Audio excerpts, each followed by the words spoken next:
Hello, everyone, and welcome to yet another episode of the Essays in Espresso podcast. I am joined by my cohort, Boken. How are you? Hello, I'm fine.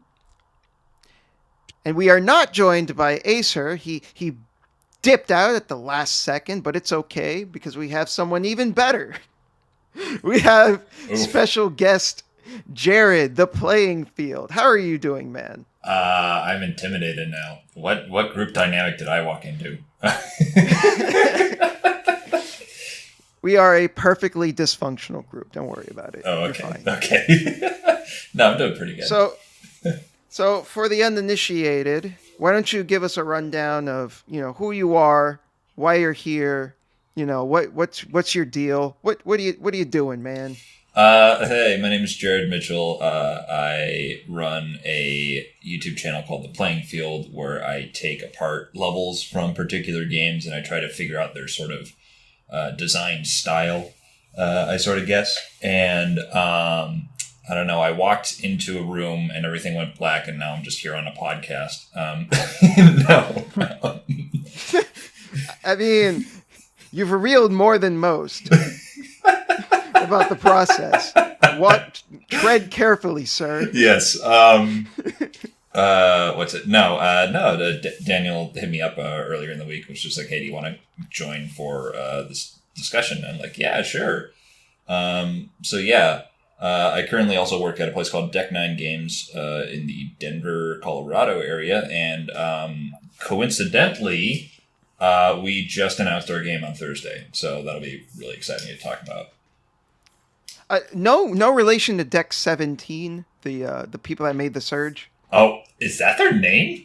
Wow. I think it is. Yeah. Wait a minute. Sounds about right. Because when you said the name, I was like, that sounds familiar. Wow. No, I'm not. Let me look. I'm not working on the Surge. I'm kicking from that. Okay, they're called Deck 13. Deck 13. Weird. Yes. Okay. Yeah, that is weird. Oh, man. I heard the Surge 1 wasn't so good, but that the Surge 2 is actually really great. Yes. Thank you, Shammy, for taking that upon yourself. Yeah. I saw his video on it because I've always been on the fence about the Surge 2. Mm-hmm. And then I saw his video, and he's like, Surge 1 was kind of doo-doo, but Surge 2 is actually pretty sweet. And I was like, oh, okay, maybe I'll try it. Nice. Yeah. What I'm finding out is that there are at least 13 studios named Deck Number, and that if we unite all the artifacts in there, we will be able to summon the dragon and get 3 wishes. Is that how that works? I'm pretty sure, but I didn't get the dossier yet. Okay.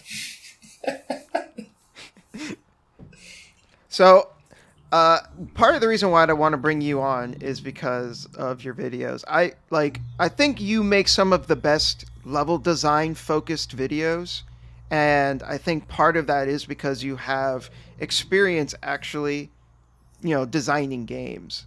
So, and I think that's one of the things that's lacking in the video game essayist sphere is that we're all a bunch of pundits that are talking shit and we don't know what we're talking about. But you're like, step aside, bitches. Like I've got experience. I've got stats. Yeah. So. Thank you for recounting my catchphrase. Yeah, if all the YouTube essayists got together to form like a game development team, then we would have 95% idea guys and maybe 2 programmers. So basically, we're all Hideo Kojima. Yeah, everyone wants to be Hideo. Yeah, nobody wants to be the guy actually like coding and just be like, oh fuck. Yeah. But what game? That's what awesome, game dude. are you working on? Because I saw pimp that your game, announcement. dude. Pimp our game. We just announced we are on a Life is Strange game. So Life is Strange True Colors. Oh, snap. Yeah. That's a big profile game. Yeah. Yeah. Cool. I think I'll check that one out. I didn't check out the other Life is Strange games, but hopefully I could jump into this one. Don't fresh. Don't tell my employer. Neither did I. Oh. Well, Okay. I'm on the record as being a massive Life is Strange hater, but Oh, I'm really? still interested. I'm still interested, and I saw the new trailer, like your trailer, and I was still interested in actually playing it. Oh, If it cool. turns out good, but usually I have a problem with the story and the supernatural stuff and how it is implemented into it, and that kind of the youth focus too. But I'm still interested in those narratively designed games and what they can do with it, and this the superpower itself or whatever it is, like the sort of I can feel other people's emotions and they reflect onto me and they affect me. That sounds like it could lead to some cool stuff. Yeah, thanks. I mean, unfortunately, I haven't seen the trailer, so I can't comment. But Hey, yeah, want to do a reaction on the podcast right now? I'm joking, by the way. Don't. I was gonna say, it's like, oh, we've never done that before. Is this gonna be a first? All my pocket spaghetti is spilling out. I don't think I can handle this. Oh dear. So, Boken, why don't we go over some of the stuff that you've been doing lately? Okay. Well, first of all, I've played some Ys 9. Yes. Monster I saw Mobs? So I saw you're like, this is looking really bad. Help me, Daniel. What the fuck do you want me to do? I don't know. You know these games. You know modern Ys games.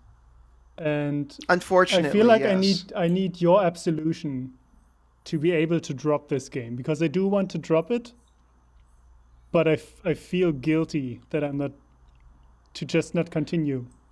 Why do you feel guilty? Because I don't Am I your like not finishing stuff. I feel like I'm your therapist now. Yeah. It's Ys is one of my biggest series. I've played most of those games, and even though I didn't enjoy most of them to the degree that I enjoyed Oath and Origin, I still feel some sort of connection to these games. But that's why that's why It's I'm one of so my mad. favorite series. I hate all of them. Yeah. See, the good games are so fucking good that I just keep coming back. And I knew what I was getting myself into. They don't change. Like the last games were all mediocre. What bothers me though, Yeah. is that you also hate on E6. And I don't know. I don't see why when I mean E6 is not. What the fuck is E6? You mean E7? No, E6, the Arkham Nepishtim.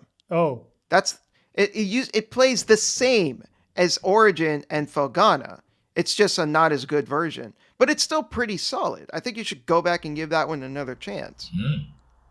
Well, I feel like that was a prototype of what the actual good games were. And my problems with E6 were mostly the balancing, which I feel, there was some gateway towards, I'm not dealing any damage to this boss because I don't have the required level and I don't feel like grinding. I mean, you're not totally wrong in that it is a prototype of sorts compared to the other games, but I think it gets a lot better as it goes on. So I think you should just give it another chance. I got pretty far in, and All right, I'm not hating it the same way I hate the new games, like E7 and 8, and Celceta. I didn't even play Celceta because it sounds just like what I hate, and I don't have a platform for that, I think. But so when I first played E7, I played that on the PSP. And I loved it at the time. And looking back, I think a big reason for that is because our standards are very different when we play something handheld. So like if I'm in the doctor's office and I'm playing E7, and I'm literally just like waiting there for like 2 hours or whatever, my perception of the game's quality is going to be very different compared to when I'm at home playing it on a TV. If you get what I'm saying. Yeah, sure. And I think So I think that's why I liked it so much at the time, and why over time my opinion of the party system that started with 7 has depreciated more and more over time, despite the fact that they have technically gotten better with each iteration. So I'm here to basically tell you, Boken, that the combat sucks and it's okay to drop the game. It does Because suck. it's the same shit. Because even though they've iterated on E7, it's literally the same shit. They have not changed it. It's the same fucking combat since that PSP game. Yeah, and it's everything I loved about Oath and Origin, which is, the really complex boss designs and retrying over and over and slowly getting closer to actually killing it, much like a World of Warcraft boss. Um, it's gone. Like all of that shit is gone. I'm playing Ys 9 on hard, and I've one-shotted every single of the 3 bosses that I've seen so far. They're Jesus. so easy and brain dead, and there's no like spatial awareness needed. You fucking mash on the boss, and then when he starts moving, you suspect some kind of attack, you dodge, and then you get the flash dodge shit, and then you mash some more, and then it's dead. And if you're really failing, you activate the fucking ultra god mode, and then you're golden anyway. It's depressing. It's so fucking Yeah. annoying that they've I- turned you know- these really great JRPGs into this casualized garbage. And Yeah. what bothers me more is that people really love these games still. They think these are the best of the Ys games for some reason. And it's maybe just a different perspective. Maybe they want different things from their games, and I'm really biased because I want what I got from Oath and Origin. But it's just, yeah, I came into this game already knowing it would make me mad and depressed. And that's where I am right now. And I don't even have the energy to continue. No, I feel you. I feel you on 2 fronts because I'm also an Ys fan. I've beaten 1, 2, Oath, Salsetta. Never touched 5. I beat 6, 7. I'm halfway through 8. I don't know if I'll finish it. So I've beaten most of these games. And as a fan, yeah, I think the party system fucking sucks. They need to drop it. I want it to be back to just Adel by himself. I think because they're clearly much better at designing these games when you're just playing as one character. And I think they need to completely rework the combat because this whole like flash dodge thing sucks. All the skills that you learn are all the same. Yeah. They're just like different variations of like, oh, well, this attack might be better for groups. This one might be better for one enemy, but they don't have any actual practical application outside of that. There's no combo potential. There's no way to. It's not like Devil May Cry where like each move has like a specific utility, and that they're not crafted in a way that you can like weave into combos. None of that shit. And it doesn't. Even if it was, even if they were, there's no incentive to experiment because you can just spam the same attack over and over again. Yeah, And they cost there's no energy. Like you do a couple of attacks to get your energy up, and then you mash whatever, the same button plus holding R1, and then you get a special move 5 times in a row, and you stun lock the enemy anyway. It's so dumb. Yeah. Yeah, I think Devil May Cry makes it so that if you do the same attack over and over again, your style won't go up.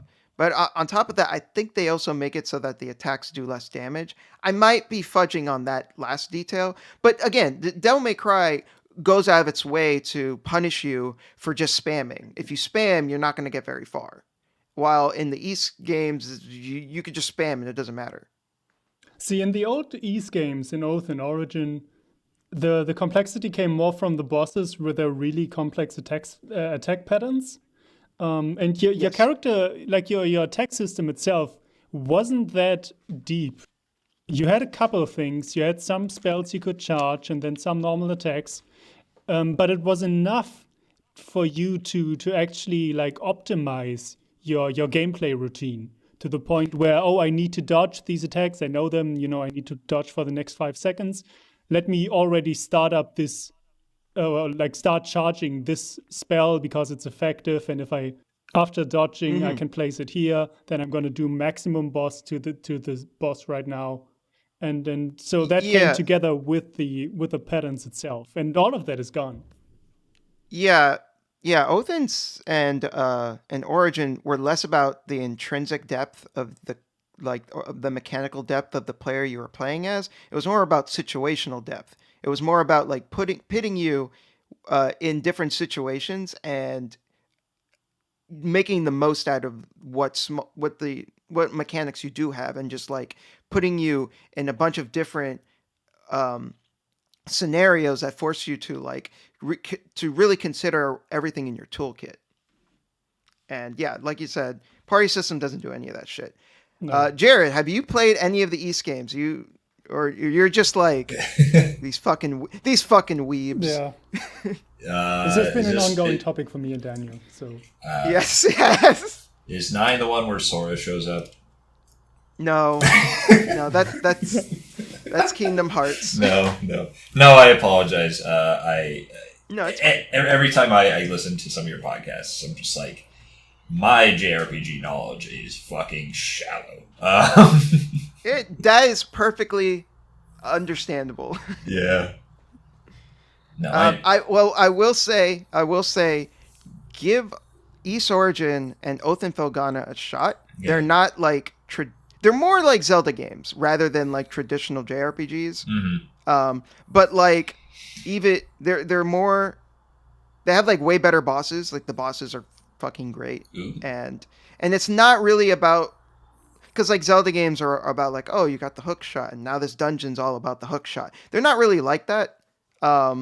They're a little bit more action oriented, and you get like 3 different types of spells, and those have their own utilities, and sometimes you could use them for puzzles, but like they're pretty short too. Like Oath and Origin can be being like 15 hours or something. They're not too lengthy. Okay. Yeah, they're super fun, and they're the best games in the series by far. Oh, nice. Yeah. That's why Boken keeps like falling back on them and is criminally disappointed by all the new entrants. Yeah, I started on the top, and then everything went downhill making from my there. endless way down, in the hopes that they I don't know, do something. That's why I'm saying you need to give 6 one more chance and finish it this time, because it is for you especially. It will be the 3rd best game in the series. I have been thinking about it, but I might as well also just replay Oath, which I haven't done in a long time. Yeah. Oh, the only thing with Oath, and I think you talked about it in your video, is that the story, while it's not like bad, it's pretty like, it's just super straightforward and there's not much to it. Yeah. Yeah, it's just kind of there. And it's like not even like a huge flaw with the game, but it's just the one element of the game where it's just like, well, everything else is just like music, 10 out of 10, you know, like the level design, awesome. Everything is just like awesome in that game. But yeah, getting off of East, you've also been watching Black Sails. I've also been watching Black Sails, which is a pirate TV show. I did actually watch all 4 seasons. It's a very gritty and real pirate TV show. And it's pretty great. I've seen multiple people on my Twitter timeline talk about it again and again. It's just an example of a really good show with like some of the best dialogue they've ever seen. And I totally get it. And I don't know, I've been kind of putting it off watching this show because I'm interested in pirate themed stuff, but it's like a 4-season TV show on pirates. Like, what do you even do? I don't think you can let them sail hunting for treasure for 4 seasons. And as it turns out, this is not that at all. This show is surprisingly political, I have to say, and it is somewhat about hunting treasure, but it's mostly about this pirate island called Nassau, and all the pirate crews that gather there and just sort of sell off their stolen wares. All of them just trying to defend this island from the British and the Spanish, and trying to find some sort of freedom from quote unquote civilization.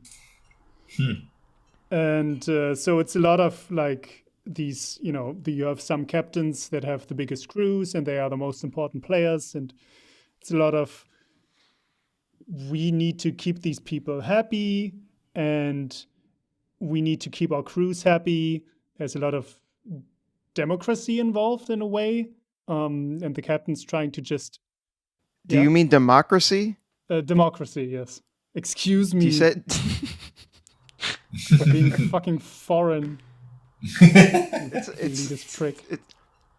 It's okay. My French coworker once called a thermometer a thermometer. So you're good. Yeah. I've always been tempted to pronounce it that way, actually. It kind of makes sense. Hey.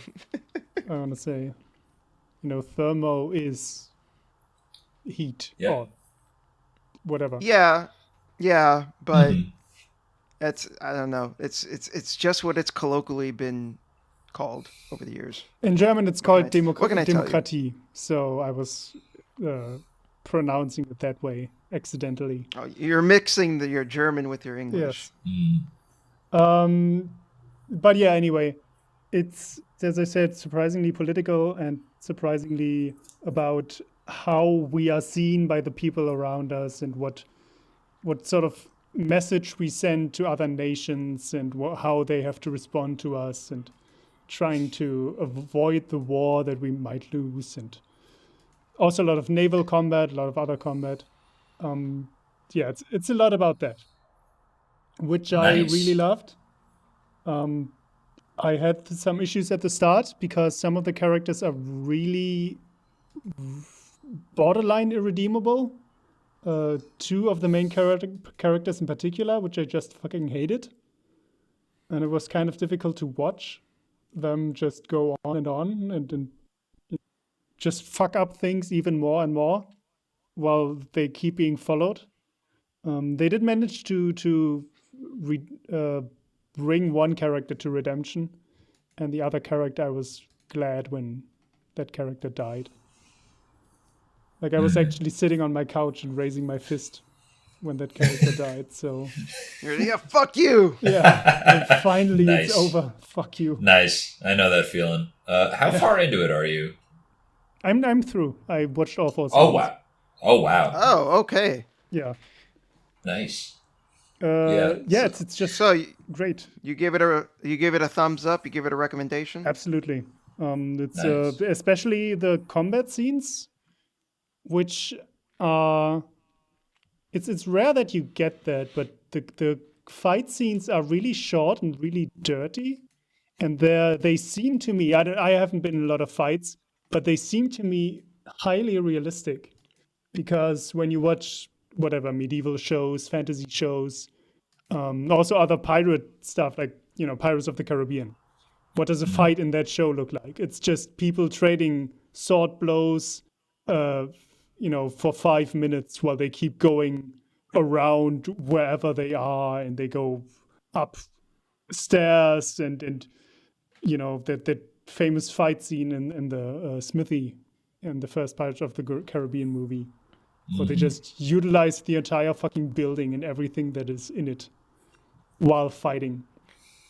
There's also the Princess Bride fights, which are pretty great. How are they? I'm pretty sure they're not like Black Sails. I'm going to say that. Well, no, in Princess Bride, they're not gritty. They're like they're very dance-like. Yeah, kind of fantastical, I assume. A little bit. There is that one scene where Wesley like swings and does a flip on like a pole or something. Yeah, it's like very- that. And and Indigo Montoya is like, "Who are you?" Yeah, it's very what's the guy's name? Errol Flynn from the old like pirate movies back in the day. Oh yeah. Yeah. See, but my point is that those fights are not realistic. No. Movie fights in general are noticeably choreographed, I want to say. And in these, when you watch normal people fight, it's not like they are standing and they keep trading blows and shit until someone falls down. Usually They fight dirty. they one throws a punch and then the other starts to tackle the first one, and then they go to the ground, and then it's just a lot of grappling and rolling and trying to get any sort of advantage. Because they don't stand. They usually fall down at some point, and it becomes very chaotic and very hectic. That's how normal fist fights look like.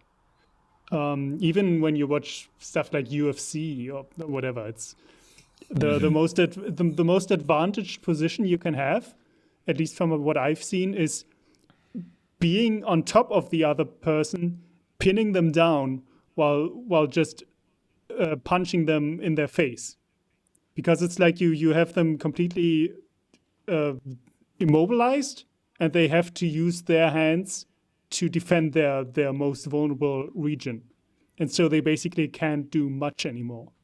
And that is that's sort of just trying to get any advantage and trying to hit where it hurts. That doesn't usually happen in movie and TV show fights. No, you're right. Yeah, like you said, most fights tend to be like really over the top and fantastical, and just because they want to make it a spectacle.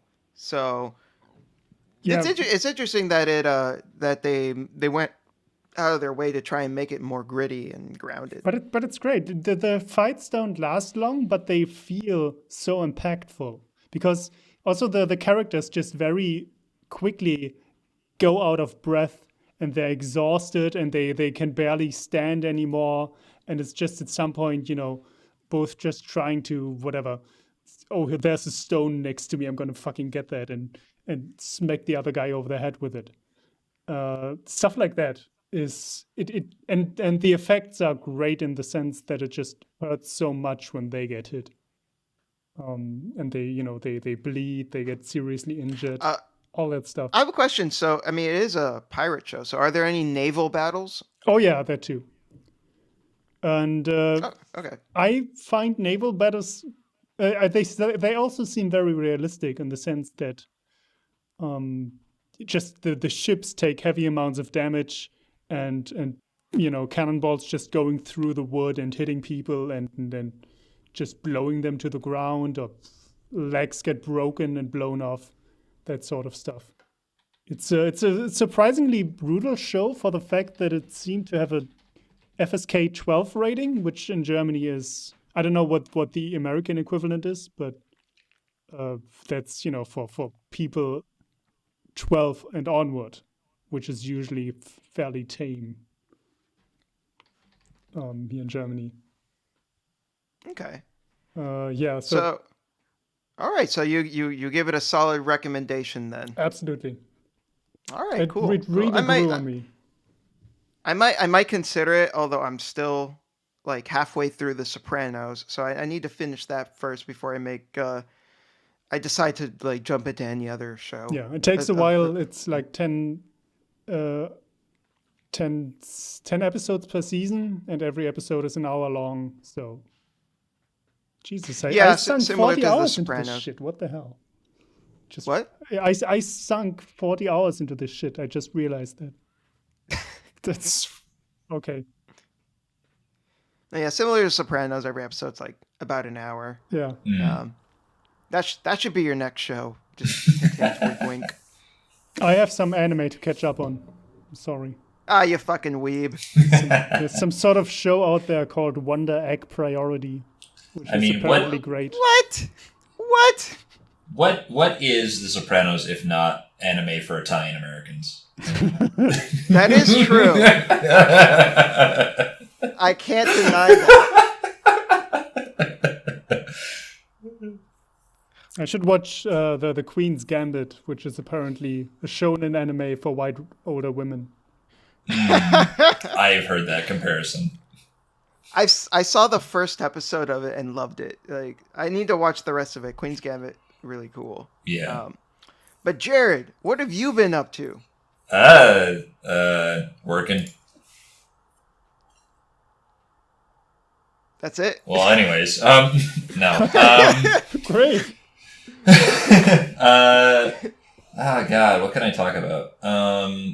Anything that you've been up to? Any games you've been playing or movies or whatever? Yeah. Whatever interests you. Yeah. Well, I think it came out over the week. There's this game that came out called Mundaun. I know I'm pronouncing it wrong because it's Mundaun.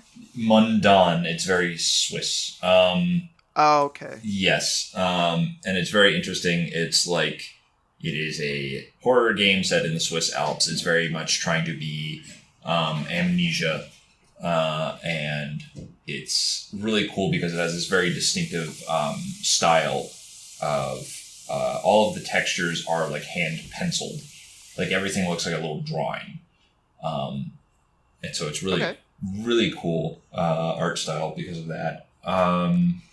Yeah, I like games with that kind of hand drawn aesthetic. I think there was another game called Omori that came out recently that looks like everything is made out of like pencil and crayons, and that looked really interesting. Oh yeah, Remember when Yoshi's Island did that? Looked really fucking good. Yeah. On the SNES. Very true. Yeah, so it's also very interesting because I've only played like one session of it, like a couple hours. I think it's really good so far. I'm trying to figure out what it's sort of building for its structure, kind of. Because, in like the original Amnesia, you go to a place and there's like a hub and there's like a big blocker, and then they have all of these like little levels that serve as spokes off of the hub. And so you have to like go to all of the little levels adjoining the hub to build the solution to clear the blocker. And then the transition area that unlocks to the next hub is like the really intense stuff, like the water level with the monster there. I've actually never played through with Amnesia. Oh dang! Okay, well this is falling on deaf ears. But no, yeah, like I have it. I've had it sitting in my Steam library for like a long time, and I've just never got around to playing it. Yeah, well. Well, I'm trying to think because it's like Soma's a bit differently because I know Bukin, you've played Soma. I watched your video on it. Yeah, so it's very interesting. Mundaun seems to be like you come back to an old village in the Swiss Alps where your grandfather was because you got to know that he died. Very appropriate for this kind of game. And you find out that he was sort of like trapped in his barn when it kind of burnt, so you actually like see his like charred corpse and everything. It's kind of intense now that I think about it. I mean, I'm thinking about what you said about the aesthetic, and I'm kind of thinking like, how would they pull off something that gruesome with that kind of aesthetic? So I'm that alone kind of makes me interested, like how they get across the more violent aspects of the game with that, I guess, childish aesthetic, I guess you could call it. Maybe. Yeah. Yeah. So the whole thing is just like you sort of like go back around the village and you're talking with like the priest there, and you just kind of end up staying at your grandfather's house and just like start looking around and trying to get answers as to what the hell is going on. And so because of that, it's like, I think it is sort of an open world approach to it, which is pretty interesting. So would you say it's a whodunit? Like you're trying to figure out like who killed him, or? No, not really. Cause it's like they very clearly have this, guy who I think is supposed to be a stand-in for Satan or Mephistopheles or whatever. Where he's just a guy who kind of approaches and he's just like, let me make a deal with you, and all that. And he is very symbolically represented by fire. And so I think it's pretty clear how your grandfather met his end. It's just sort of like trying to uncover more specifics about it. So it's less of a whodunit, but how'd he do it? Yeah, I think so. So, yeah. So it's interesting. You're just like staying in your grandfather's house in the Alps, and you get to drive his truck around and harvest hay, which is very fun. Okay. Yeah, I don't know. Yeah, it's I don't know if it's a real thing, but it's a vehicle called a Muzel or something. Just a big truck with Muzel? Muzel. I don't know what that is. Yeah, all right. No, I don't know what it is. Oh dang. I mean, they speak German in Switzerland, but Oh yeah, well yeah, that was actually something I was curious about because not that I am fluent in anything other than English, but the game is recorded in a different language, and I wasn't entirely sure if it was German or Italian. it should be French.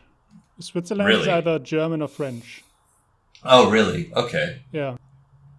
interesting. All right, yeah, because I know it's like nestled between Germany, France, and Italy, right? Yeah. Yeah. So I don't know. Got to figure that out. I'm confused Yeah. about the analogy to Amnesia, because from what I know, that game is very small and claustrophobic, which is kind of the opposite of being in the Alps, out in nowhere. Yeah. I mean, I should specify, because again, I haven't seen too much of it go along, but it's like there's sort of the immediate area around your grandfather's house with the chapel sort of on up the road a little bit. And I just got to a point where you like drive through this like really long wooden covered bridge, which sort of serves to hide like the loading screens, I think. But I actually got to a new area of the mountain at the end of my last play session, and it was I don't know, it might be more like String of Pearls, but they sort of like give you the freedom to go between any of these after you unlock them. I think that's what they're going for. What was the name of the game again? Mundaun, Mundaun. Oh, okay. I just found it on Steam. Yeah, All right. I'll add it to my wish list. nice, cool. Yeah, it's not, like everything you say sounds really interesting. So give it a shot. Nice. They usually don't go open world with horror games, right? Yeah. That's not a thing, really. I think The Evil Within 2 was open world, but I haven't They played it do. personally. Yeah, and maybe that's not the best verbiage, but it's like, I don't know. As far as I can tell, like they are going to commit to like reusing these spaces like over and over again is the thing. Kind of the way they do it in Alien Isolation, I think. Even though that's not like quote unquote open world, you can still sort of like traverse through all of the levels. Not that there was much reason to, but you can. That seemed, Alien Isolation, based on what I played, seemed more like Metroidvania-ish. Huh. At least based on what I played, that's kind of the impression I got. Mm-hmm. With the interconnected like level design. Mm-hmm. All right, cool. So that's my Anything else you've been up to, or do you want to move on?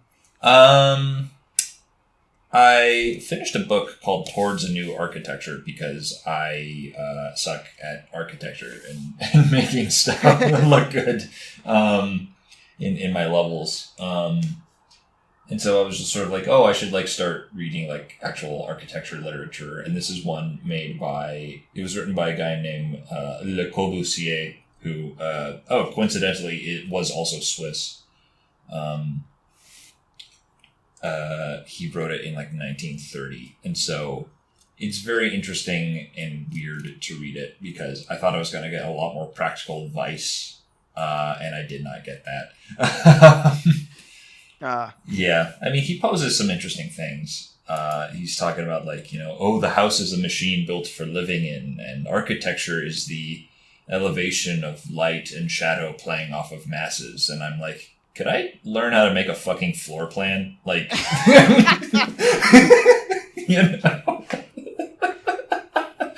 You know, Like, this is cool and shit, but like, come on, bro. yeah. So yeah, I don't know. I have another book that I've been putting off called a pattern language, which actually does like break down like architectural patterns, and so hopefully that that'll prove more useful. And coincidentally, I found out Will Wright read that one and got the inspiration to do The Sims based off of it. Oh, Yeah. interesting. So that'll, hopefully that'll give me more concrete stuff. But, Yeah, rather than flowery language that's just like, oh, that's nice to read, but not actually like helpful for you. Yeah. I mean, I think it's still interesting because it was sort of like he was talking about, in the interwar period in Europe, talking about industry advancing and these sorts of new building materials that were being invented, like reinforced concrete. Like that is a big thing in his work, where he talks about like building these like giant buildings and giant skyscrapers because, it is feasible to do so with reinforced concrete now. And so he just keeps using it in his blueprints. But he was also talking about like, first you need to build a building that's like, stably sound, which makes sense, but that's like the work of an engineer. And so he's talking about like architectures when you extend that and move beyond. And he talks about like basically like a Bauhaus sort of thing, like form follows function, if you've heard that saying. Yeah. Yeah. So he's talking about that and he's like, I don't know. He's like, you should figure out the function of the building first and then like try to make it beautiful, because he spends weird amounts of time. He has like 3 chapters where he talks about the design of airplanes, the design of steamships, and the design of cars, where he basically barely talks about those things and then just shows a bunch of pictures of each of them. But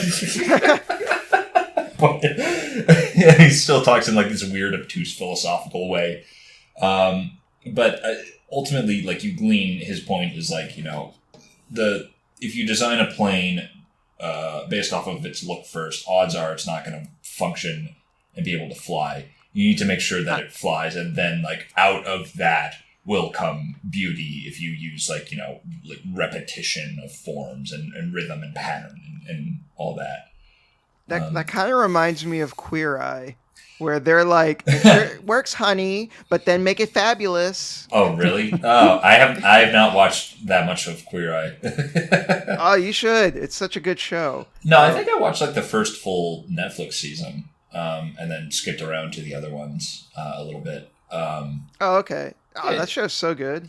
Yeah. I see our to discuss list, and I'm sure we'll get into that soon. Yes. Yeah, we'll get into it. Yeah. So it's very interesting just to read and get a summation, I think, of like what modern architecture is specifically, where he's just like, make it work. And then make it fabulous. Yeah. Also, obligatory note that reading up on Le Corbusier, which is, not his real name, obviously. But I think it's supposed to be the watchmaker in French, or something like that.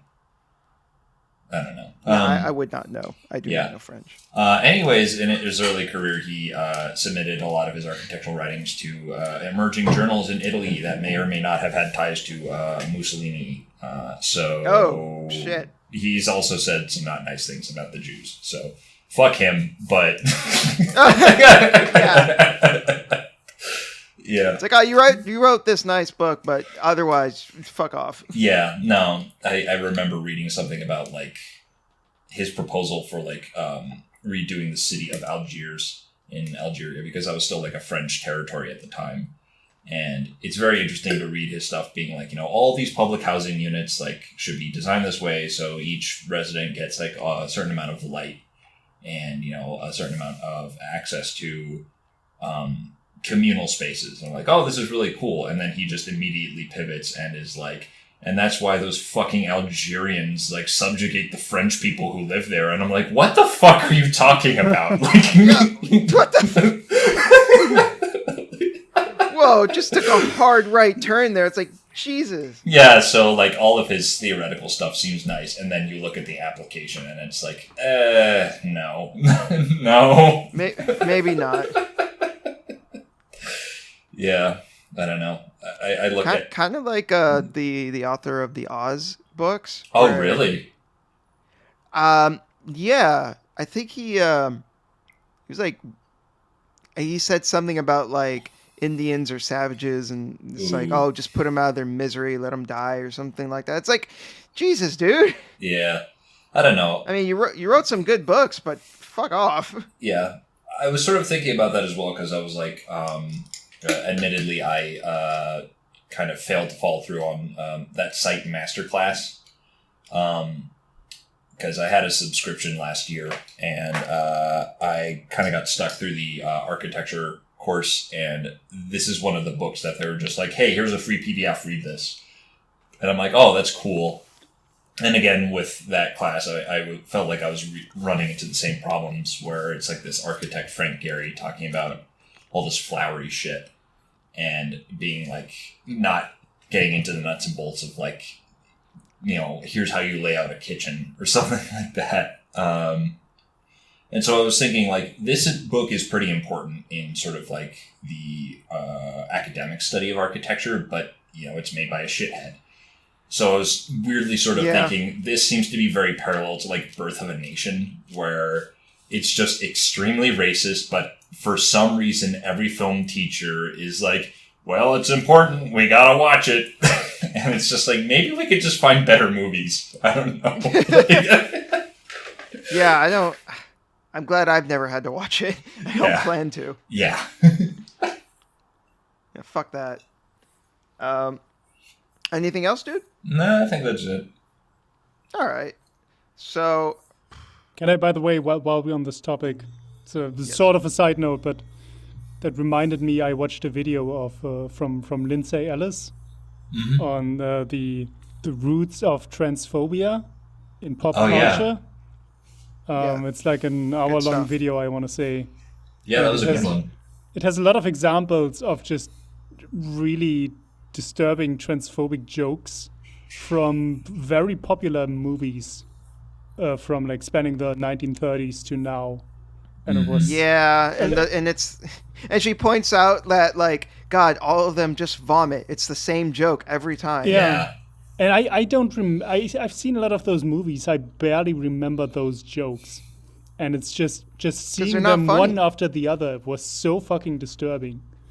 And it's it plays into this topic of these movies might be great and they might be important, and it's just wild that stuff is also in there, and often maybe not even forgotten, but just ignored to just so that you can properly talk, not properly, but so that you can talk about the other aspects of the movie.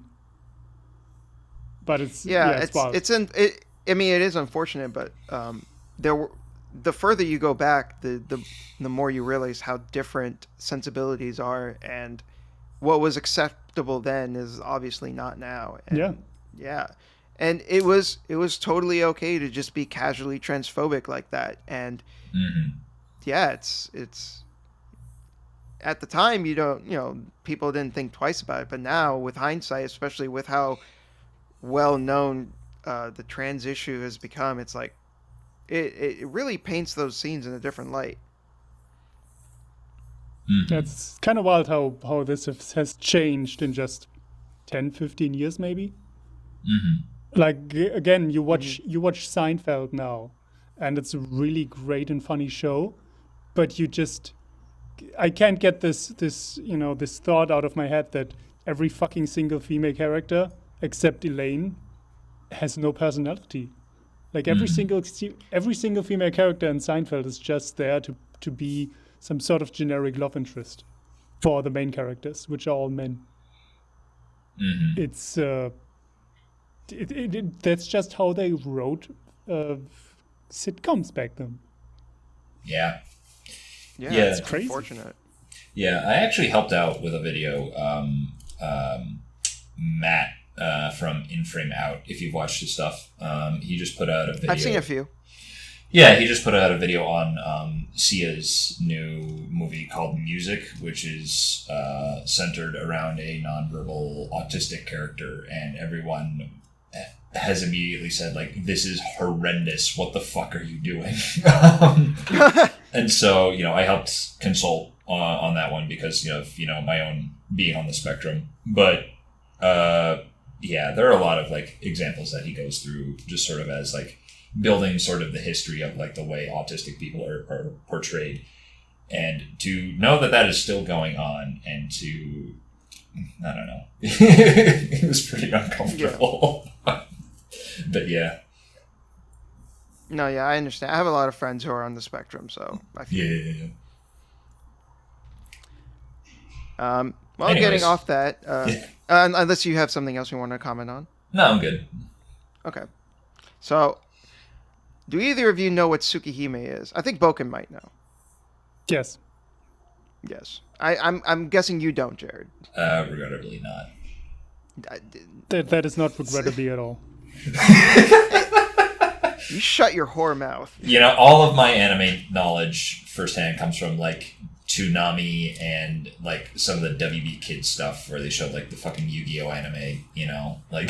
So for a second there, I thought you were going to say all my anime knowledge is JoJo, which would have been acceptable. Oh. I haven't seen JoJo. Yeah. Wow, I feel like JoJo's like the one anime that like everyone has seen nowadays. I mean, everyone keeps talking about it, but yeah. Okay, so Tsukihime is a visual novel that was made back in like 2000, I want to say. So it's like over 20 years old at this point. The original visual novel is, in my opinion, pretty great. I think it's very well written, very interesting. This anime, on the other hand, it's not good. I want to say I have watched this, actually. Have you? And most of it has yeah, it has completely, like, the only reason I still remember anything at all about it, because I really was just bored by it, is because those are the Melty Blood characters, right? And I was like, oh, I Yes. know that guy, and I know that woman. And Yeah, they don't do okay. anything, and this is boring. You're right. Yeah. You're absolutely right. So okay, so here's just to get across how boring and bad this anime is. I forgot to talk about this anime on the last episode. I was planning to talk about it the last time we recorded, but it's so bland and forgettable, even though it's technically the third time that I've watched it. So, yeah, basically, what's wrong with this anime is it's very boring, like you said. But like, it's not even that like it's super unfaithful. It's just that I think this gets across like the importance of execution. Because like a lot of what is in the anime is true to the source material, but it's just presented in like the worst possible fucking way imaginable. And like, it just goes to show like it doesn't really matter if you have fantastic ideas. If you're not able to convey those ideas properly, then it's just going to be a waste. And it's just crazy to me because like obviously there is a bunch of stuff missing as well. Like it's literally 1/5 of the story because the visual novel is 5 different routes.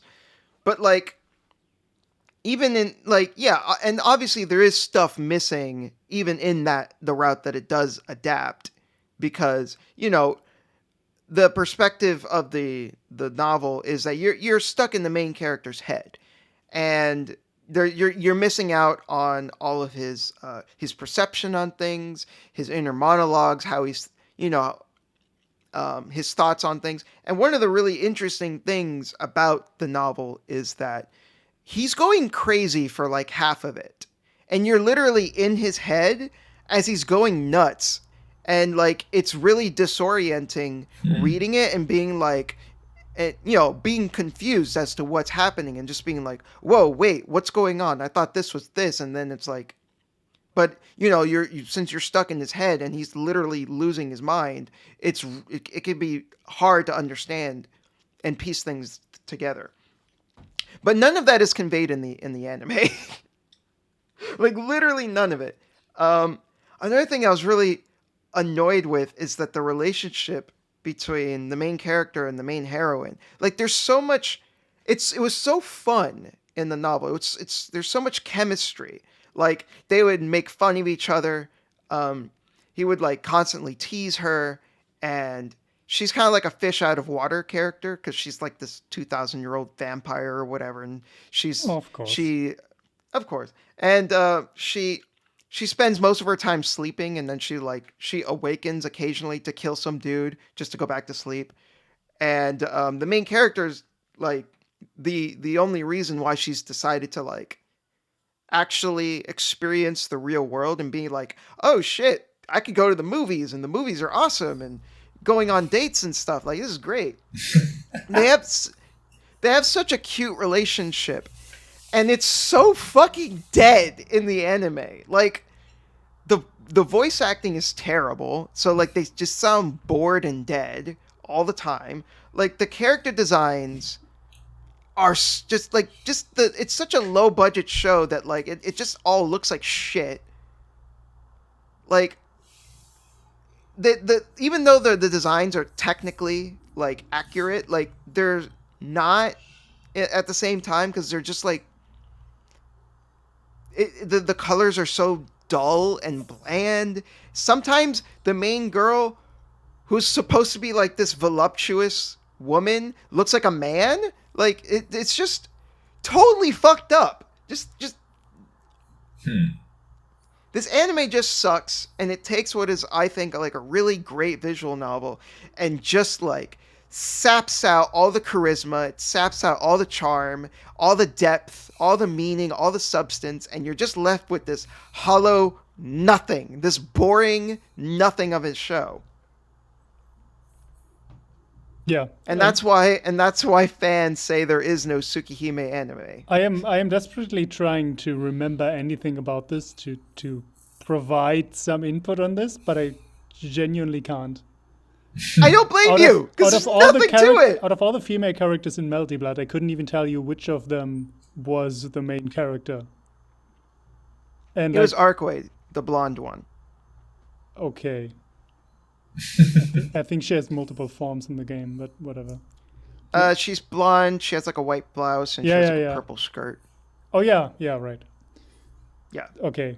Yeah, she's a wonderful character in the novel. She in the anime, like there's I want to say like occasionally there's like bright glimmers of her true character shining through, but like 90% of it is just her being boring and the main character being boring. Very generic, like Hime princess character, right? Yeah. She lives in this giant villa. And the main character too, like he is actually kind of an asshole in the original novel. Like he actually has like an interesting personality. And in the anime, that's not conveyed at all. He's just so boring. There's like literally, I can't say anything about who he is in the anime. In the novel, I could tell you, yeah, he's an asshole. He's paranoid. He's like I say, he eventually starts going crazy, and being in his head during those moments is awesome. But like, there's not like I can't tell you anything about his anime counterpart. There's nothing there. And then the villain was, what is he called? Nero? Is that his name? Well, yeah, he was the villain for like the first half, and then in the second half, it's what's his fucking face? Is it The other Shiki. The other Shiki. Yeah, there's two Shikis. There's like, is he related to the main character. No, it just so happened that both of them have the same name. Okay. Like, yeah. Oh, and Roa. Man. There was okay, so like, it was Roa. Roa is the actual. Roa, yeah. He's the actual villain because he he like possesses Shiki, the other Shiki. He like inhabits his body, and that's kind of how he's able to like sustain himself over like the hundreds of years or whatever. He's just like hops between bodies. But yeah, fuck this anime. It sucks. Don't watch it. Yeah. I was confused a bit about the there was a thing you're saying like this vampire character looks like a man. Yes. I guess like did they just change the appearance for the character for the whole thing, or no, it's just the art style that they went with for the anime. It's just a very bland style. Like the actual design of the character is the same, but it's just filtered through how the animation studio drew the characters, and she just looks bad. Yeah, let me see if I can bring up what the characters look like so you can get an idea of what I mean, where like just fucking looks terrible. You do realize we're on an audio recording, right? Okay, people can go fucking Google it then, people. I don't know what to tell you. Okay, so yeah, because I don't know. No, yeah, go ahead. Yeah, no, I was just confused because I was just like, well, maybe this character looks mannish in this adaptation, and that's not necessarily bad, Okay, so like this is what she looks like. The blonde one on the right, like that's what she's supposed to look like. And let me see if I can find her in the show. I'm sure this is riveting for the audience. Yeah. Okay, so this is what she looks like in the fucking anime. Oh, Jesus Christ. Like, huh?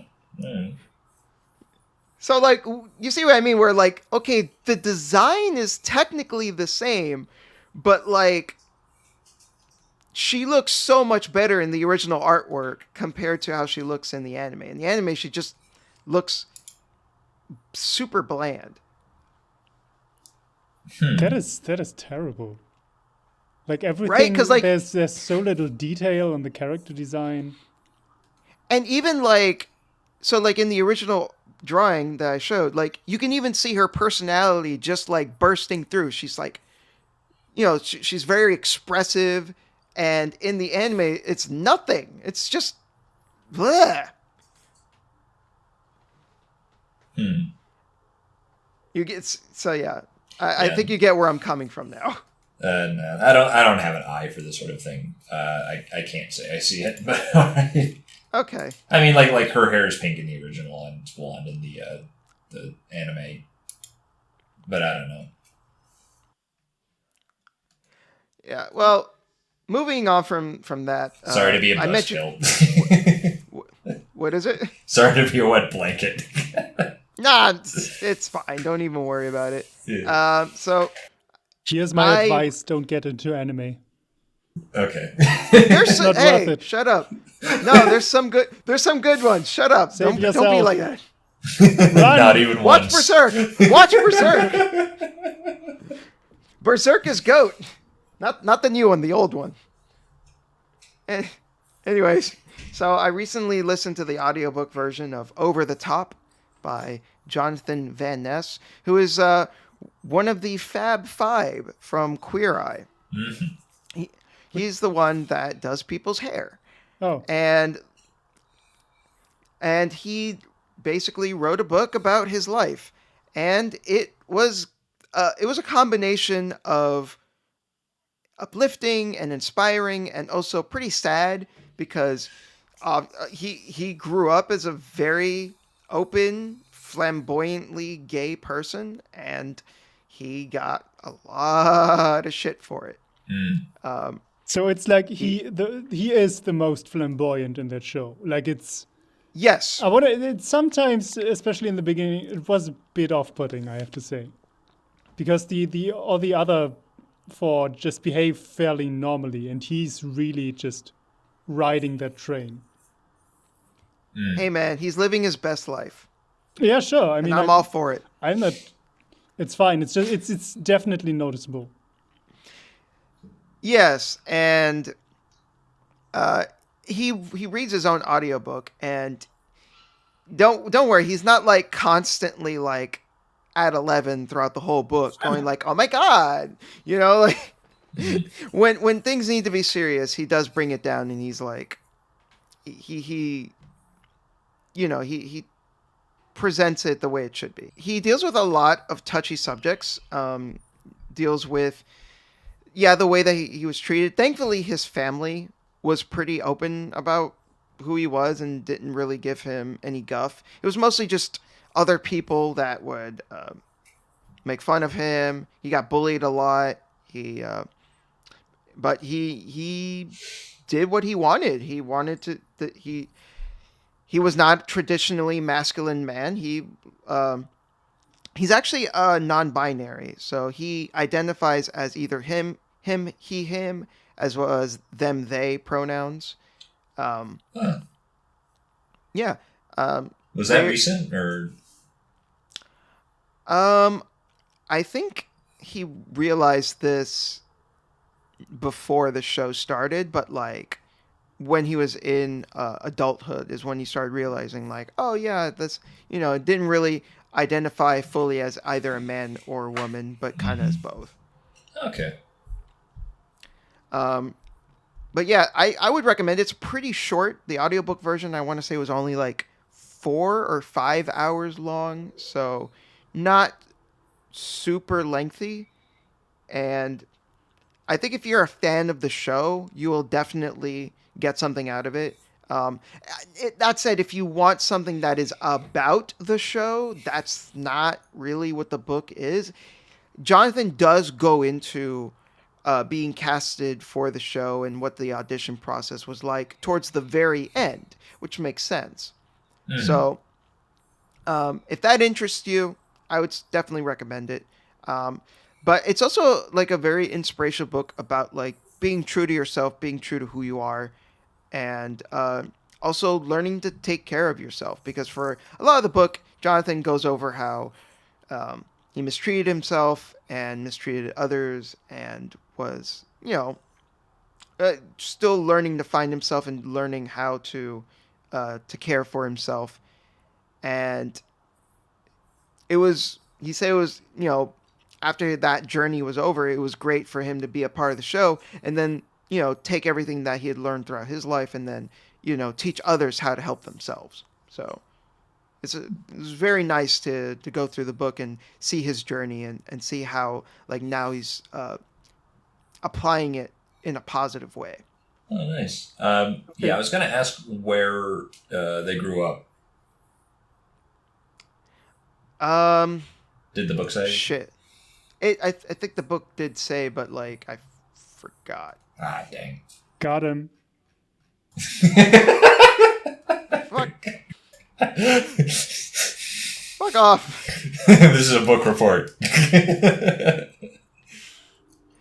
But like, yeah, like I said, I think it's a really good book. Honestly, it's F minus. See me after class. You go fuck yourself. You piece of shit. Oh, Illinois. Yeah, I just looked it up as well. Illinois. Yeah, I could see that. Yeah, I don't know too much about Illinois, but I can't imagine outside of Chicago a lot of people being very open. Yeah. So, aside from that, I also played a game called Sagebrush. Have either of you heard of this or played it? No. Can't say I have. Okay, so this is a very, very short game. I was able to finish it in under 2 hours. So it's one of those games that look like a PS1 title. It has that very grimy sort of like pixelated, like kind of like the whole world is kind of like stitched together, kind of blocky look to it. And it's basically, I don't want to reveal too much about the story because then that's basically just like spoiling the whole game. Um, Hmm. it's so the main character. You don't know who the main character is for a majority of it. You start to actually piece together who you're playing as while you're playing it, and then it becomes like very crystal clear at the end of the game. But your character arrives at this compound, this location, this living space, this um, where there's a chapel, there's a little school, there's trailers where people lived in, there's a farm. This was kind of like this self-sustaining little society almost.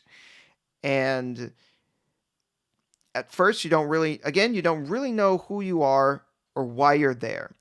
But you start walking around this place and you solve pretty minor puzzles.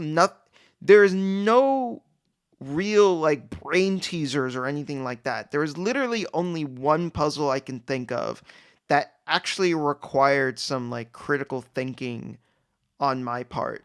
And it Mm. was not even like a tough puzzle by any stretch. It was literally, if you were just reading the notes and paying attention to the environment, then you would be able to get past it. It's literally just, oh, there's a combination on this padlock, and you need to find the right date that referenced in a note that, well, that's the combination. That's it. So it's like that.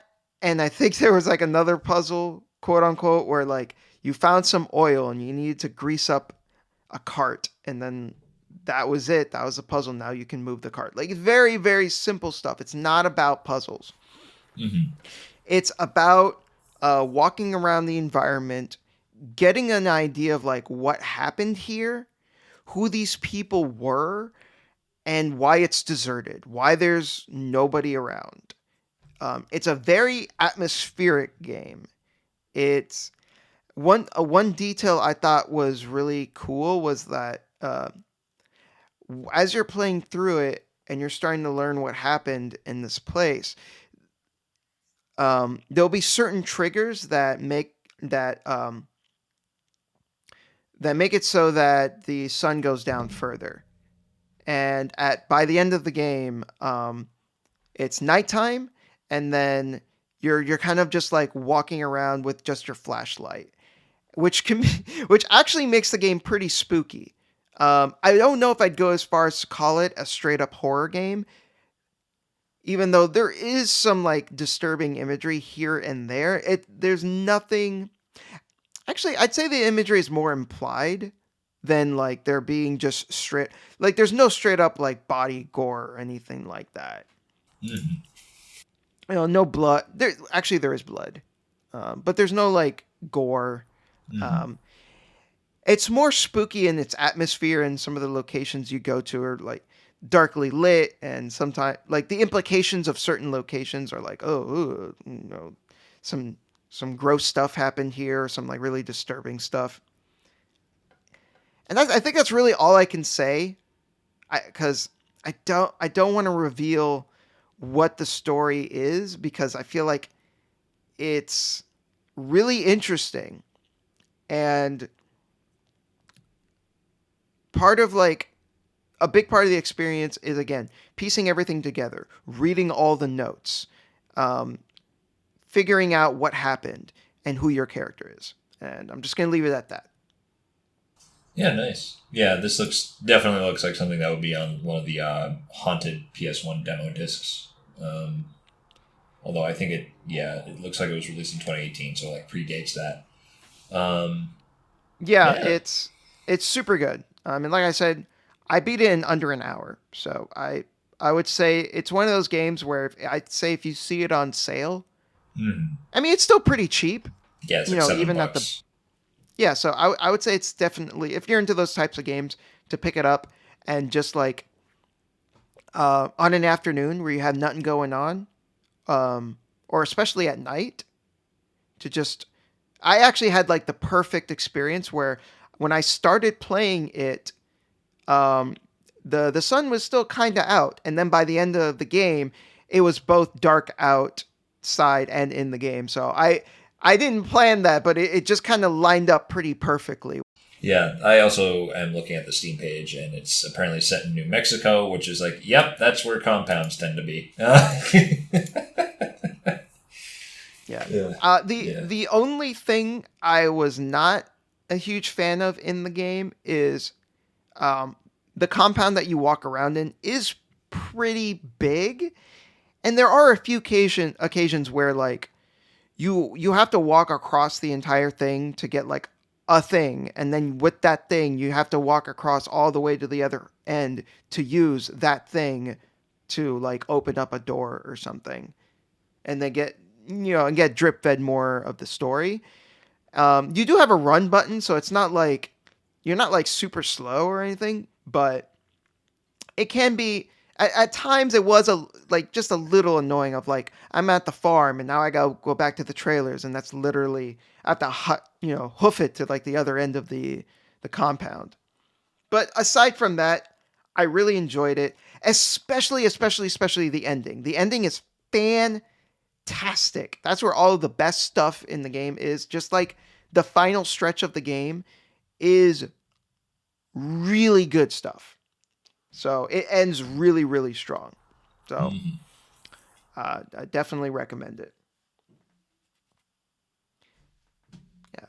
So with that, we're all going to take a bit of a break, and then we're going to reconvene and talk about the main topic, which is what constitutes good level design. So World design.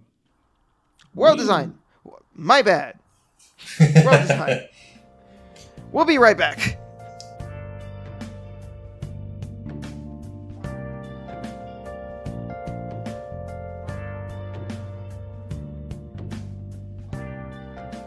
And we're back.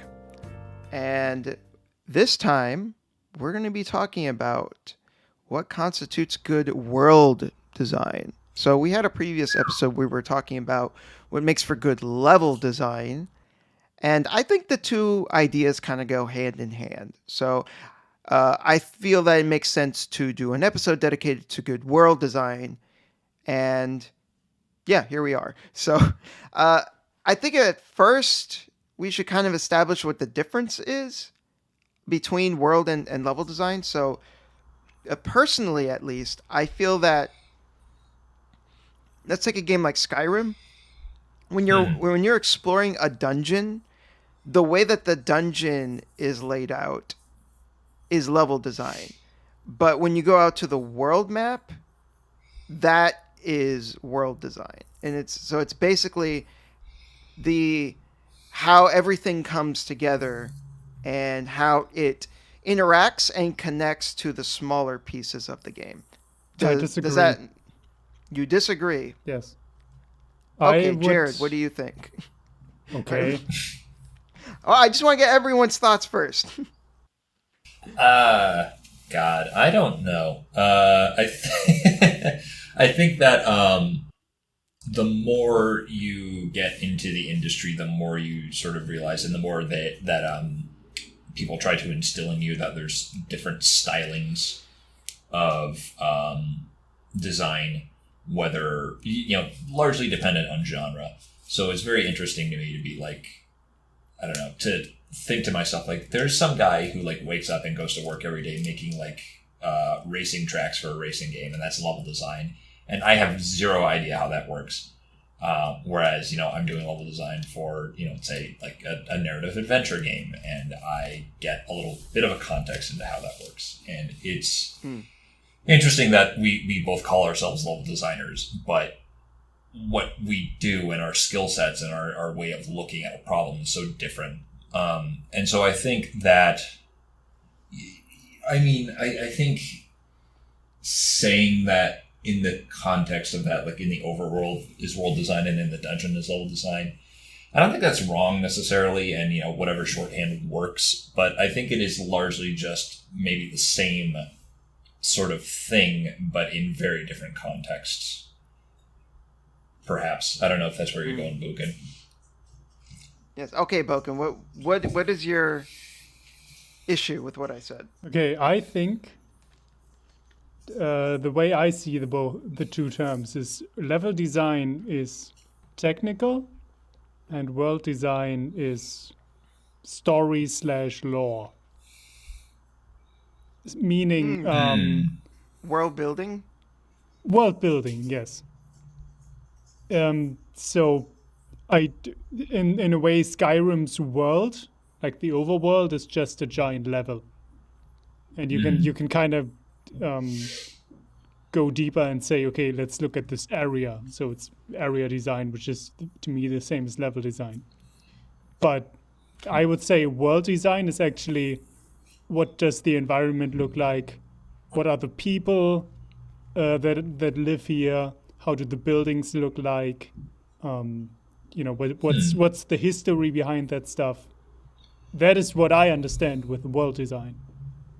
See, okay, I use Skyrim as an example, but if we're looking at something like the Souls series, then so I feel like if you look at Lost Izalith, if you look at all of the different areas in that game, those individual areas are that constitutes level design, but the way that all those areas interact with each other and connect with each other and how it encompasses the whole world is world design. And that's kind of how I always saw it. While what you're talking about to me is world building, and it has more to do with it has less to do with how the actual worlds are structured in terms of like the game worlds, and that has more to do with the story, and it has more to do with the flavor text and the environmental storytelling and things like that. Well, if that's the case, I can't help you here. What do you mean? No, I'm just not. I don't know. I think the narrative design and world building stuff, like, clearly that's not my skill set. Yeah, I have no skill set whatsoever. I'm still going to talk about it. It's fine. We are skillless haps. We are pundits in farting in the wind. It doesn't matter. We're still gonna talk shit. But Jared, what do you think then? Because I don't know if you've played any of the Souls games. Not a ton. I tried the first one and I kept getting stuck at that. What's that? The fucking Taurus demon on the bridge. Oh yeah, that dude. Oh, he kicked your ass and you were just like peacing out. Yeah, I mean, I honestly stuck with it. I tried for a couple of hours and I was just like, man, I'm not getting this. That is fair. Yeah. It take those games are definitely an acquired taste. Yeah, I mean, it sucks because I watch them and I'm like, oh, the way that the areas interconnect and the pathing and the pacing of all these enemies, it looks so good, you know. It just looks like it's very well done and something I really want to like sink my teeth into, but I just suck, you know. So No, I feel you. You might. I mean, I don't know if you have a PS4. You might like Bloodborne more because those games are more. That Bloodborne is more fast paced, so maybe that might be more up your alley. Since the other Souls games are a little bit more lumbering. They're more about like taking your time, making sure you have your shield up. You know. I don't know. Yeah, I do not have a PS4, regrettably, which, let me tell you, made job hunting a lot more difficult. Well, hopefully one of these days, because Sony has been saying like, oh, we're going to bring more games to PC. Everyone has literally just gone, oh, no, just fuck everything else. Just put Bloodborne on PC. That's all we want. Oh, man. Yeah, I got a quick story if you're interested. Yes, please. So I made friends with this guy named Dylan Rogers, who is working with New Blood. He worked on Dusk for a little bit, and now they're taking his game idea, Gloomwood, and they're turning it into a full thing. There Yeah, was I've heard about all these games you're talking about. Yeah, nice. So Gloomwood it was weird because there's a PC showcase I think it was over the summer, and I was in a VC chat with everyone, a voice chat if you will. And I was watching it with, a bunch of friends, and like in the New Blood showcase, like they skipped over Gloomwood, and I was like, oh, that's really weird. And Dylan was on Twitter saying like, yeah, they messed it up. They're putting it at the end. It's okay. And then like the show kind of wrapped up, and then they just like stuck the Gloomwood trailer on at the end. And for a moment, there were a lot of people who were like, because Gloomwood is very, Gothic architecture and all that, but it's like kind of lower poly. And so people for a moment convinced themselves, oh, it's Bloodborne on PC. And then they like looked at it for like 10 seconds and they're like, this isn't Bloodborne on PC. And then everyone got extremely mad at Dylan. That's a bummer. Yeah, I mean, a lot of people reached out, myself included, being like, I am so sorry that happened to you. And he's okay now, but like... That is a huge bummer, especially when you consider that Gloomwood, like... Yeah. Is going for like a similar-ish aesthetic. Like, obviously it's not the same, but like, they're both like dark, like fantasy, Victorian era-esque type of thing. So very grim, dark, gritty. Yeah, that sucks. Yeah. What I've seen of that game, though, I think Civi11 did a video on it, and on the demo video. Yeah, I love him. He's great. He is fantastic. His videos on it have piqued my interest, and I was like, "Ooh, this looks really cool." Yes.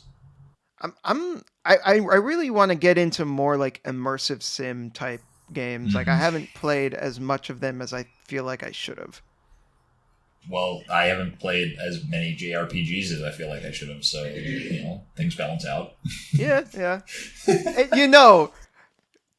Funny you say that. There was an RPG that was originally going to be an immersive sim. So it's called Kudelka, and it eventually turned into the Shadow Hearts series. But the original, the creator of Kudelka originally wanted it to be like System Shock, but like Victorian-esque type of atmosphere and aesthetic, and with demons and stuff. But the rest of the team were not down with the idea, and they were like, "No, we want to make this a more traditional JRPG." And he literally fought with his team the whole way through, and it didn't end up being what he wanted. And like the very company that he founded, he left, and it was like kind of fucked up. I would have loved to have seen what his original vision for the game would have turned out like. It sounds like it could have been awesome. I mean, he was making it for the PS1, so I think that would have probably hamstringed the game. So in some sense, I do think it was the right decision for them to change it. But like, I would love if nowadays he's like, fuck it, let's go back to that old idea and like make the game now. That'd be really cool. Yeah, that'd be rad. So, Boken, what do you think makes for good world building of Civi 11? What? Of Civi 11? Yeah, the YouTuber. What?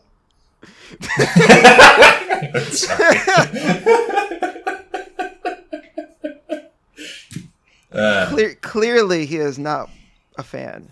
I think I've seen some of his videos. I don't know. He's a good boy. He deserves love and attention. Indeed. Okay. But no, so like the reason I was talking about the Souls games is because I feel that they have really strong level design and world design, because like I said, the individual areas that you go to, Lost Isolate, except when they don't. Okay, fine. Not every level is like 10 out of 10 masterpiece, whatever. Ooh, hot take. But like, I feel like a lot of the individual areas themselves are really well designed, and I think how they connect is also really interesting. Some people describe it as shortcut porn, where the way that these areas are able to like circle back into each other is just really fun and interesting.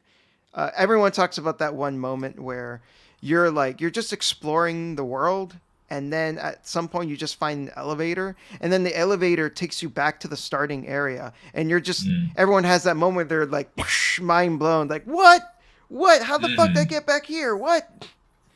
Yeah. There's actually, Jared, because you mentioned the Taurus demon. I had that moment right after the Taurus demon, because there's like when you go up to the Taurus demon, there's this bonfire in the lower levels of the undead burg. And then you go up there, you fight the demon, you eventually beat him, you actually go further. You have to get past like a bridge with a dragon. But when you make that, you reach a ladder. You kick the ladder down, and you get down to the bonfire where you started. And it's like, oh my god, I just unlocked this shortcut, and I never have to go this way ever again. And it's like this really well designed moment of you're not really sure where you are. You reach a bonfire, and then you look around, you go outside, and oh my god, I started here. It's a really good moment. And what's really fascinating is someone actually, I don't know if you guys have ever heard of the game called I Want to Be the Guy. Mm-hmm. Oh yes.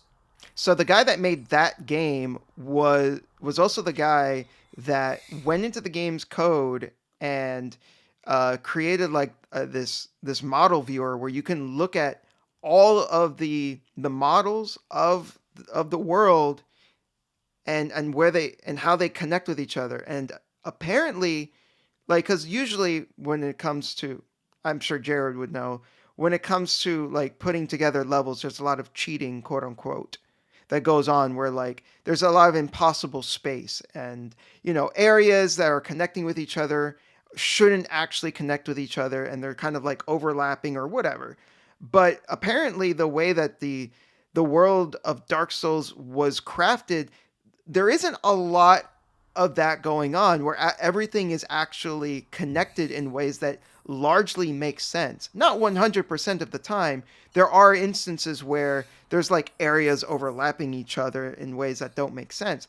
But most of the world actually does make sense in how it's laid out and where the placement of the different areas are. Yeah, that's interesting because I don't know, like especially in like level design, I love to try to find ways of creating spaces that have that sort of interconnectedness, and you get that sort of satisfaction of like backtracking to an old place, and you're like, oh, like, and you like start to build this sort of like mental model in your brain of the layout of everything. I remember. Yeah, I remember someone brought this up at my last studio for an idea that we did not pursue. But they brought up the sort of, I think H. Barman guy used it in his video where he showed the all the meshes that are laid out in Dark Souls 1.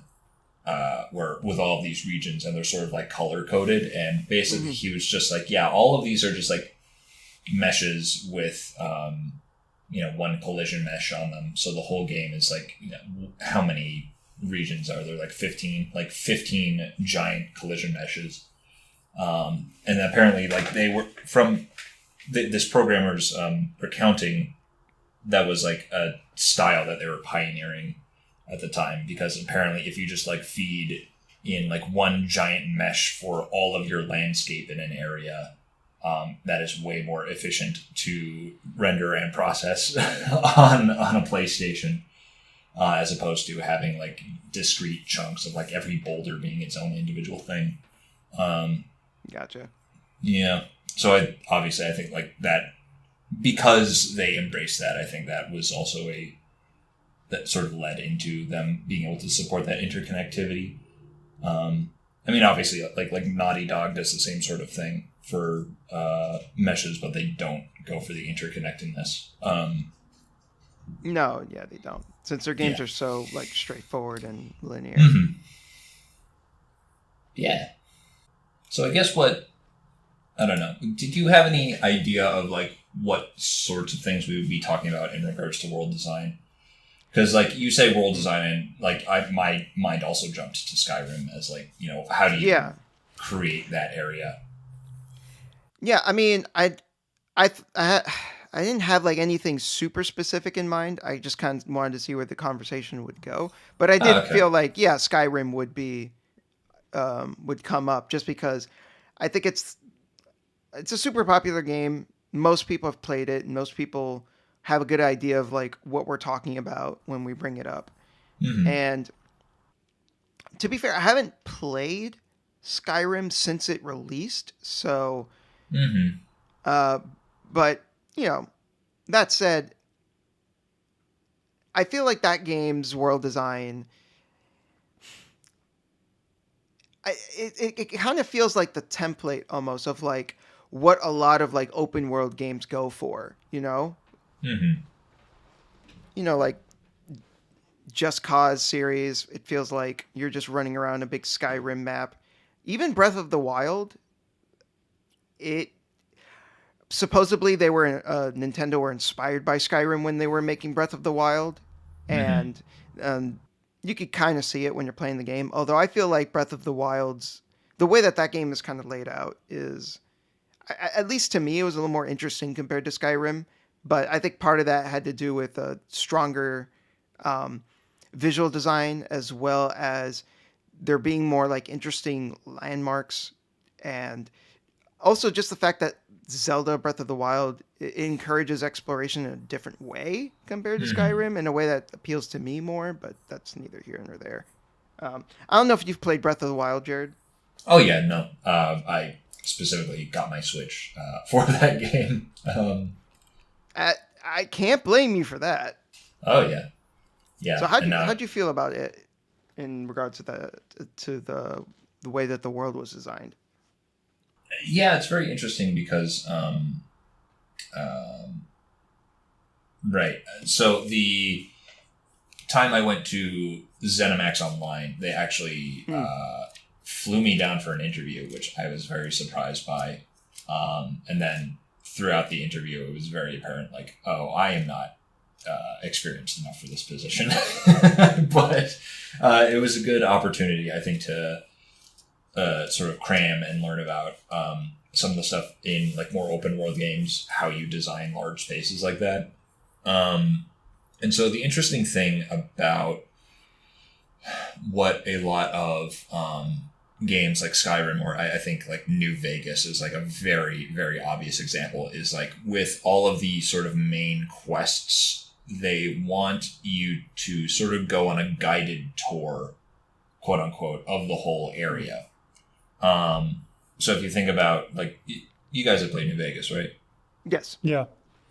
Okay. Yeah. So if you kind of remember the map vaguely, you start sort of in the central west area of the world. And if I recall, the actual city of New Vegas is a bit to the northeast. But the thing is that if you like walk directly there, you're going to walk into like the Cazadors and the, Christ, why am I blanking on them?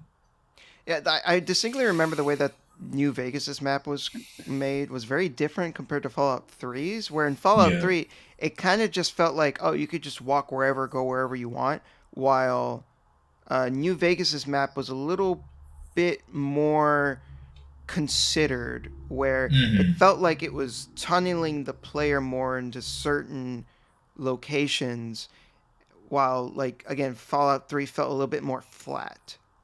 Yeah, and so it's interesting because if you, like, it's not just that, like, the sort of main quests take you sort of in this fishhook pattern, like you gotta go south, then east, then back north again to get to New Vegas. Mm-hmm. It's, you know, it is taking you basically on a tour of the whole place. Like it's sort of guiding you and actually like utilizing all of the space that they've laid out there. I mean, we can also think about Skyrim. We're kind of start in the south. There's, Christ, I don't remember any of the town names.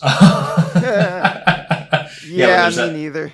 Yeah, but there's that like village by the throat of the world, and then like you go up north for a quest, and then you come back, and then you go on the other side of the throat of the world to like, was it Riften or something?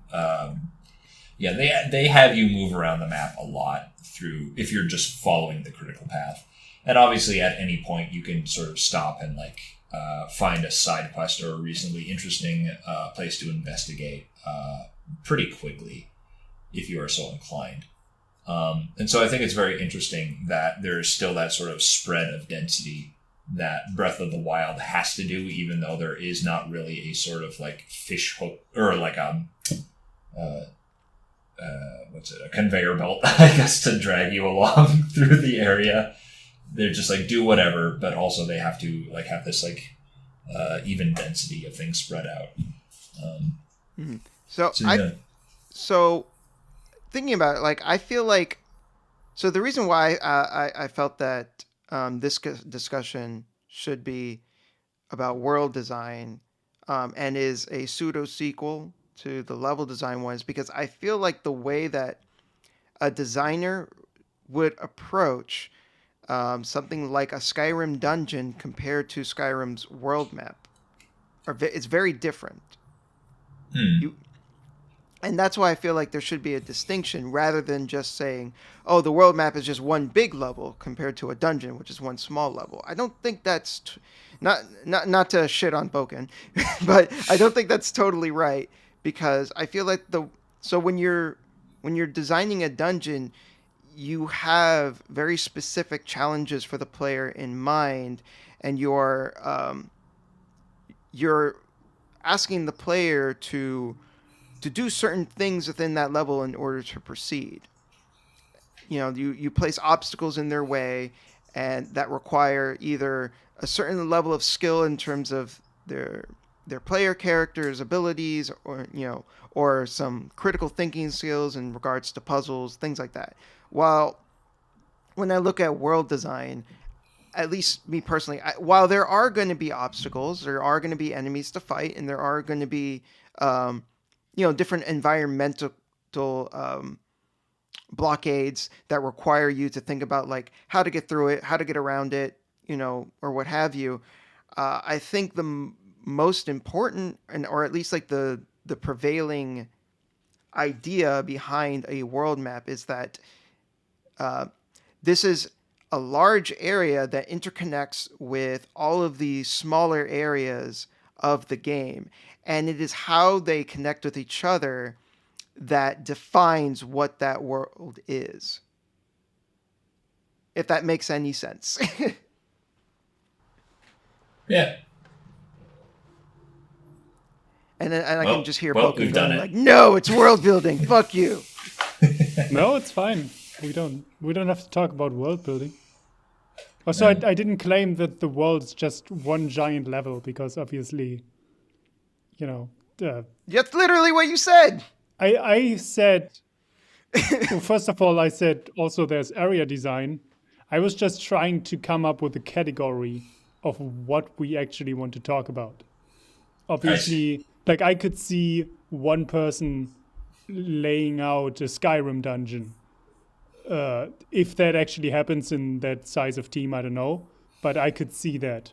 I cannot see one person sitting down and laying out the entire world of Skyrim. That makes no sense, obviously.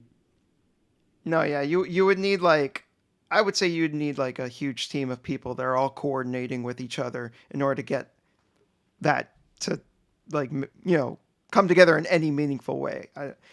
I don't see how one person could do that. Yeah. So when I was at ZeniMax, I was actually interviewing for working on Elder Scrolls Online. And the way that they talked about the process of designing all that is very interesting. So I don't know if either of you have played ESO. No.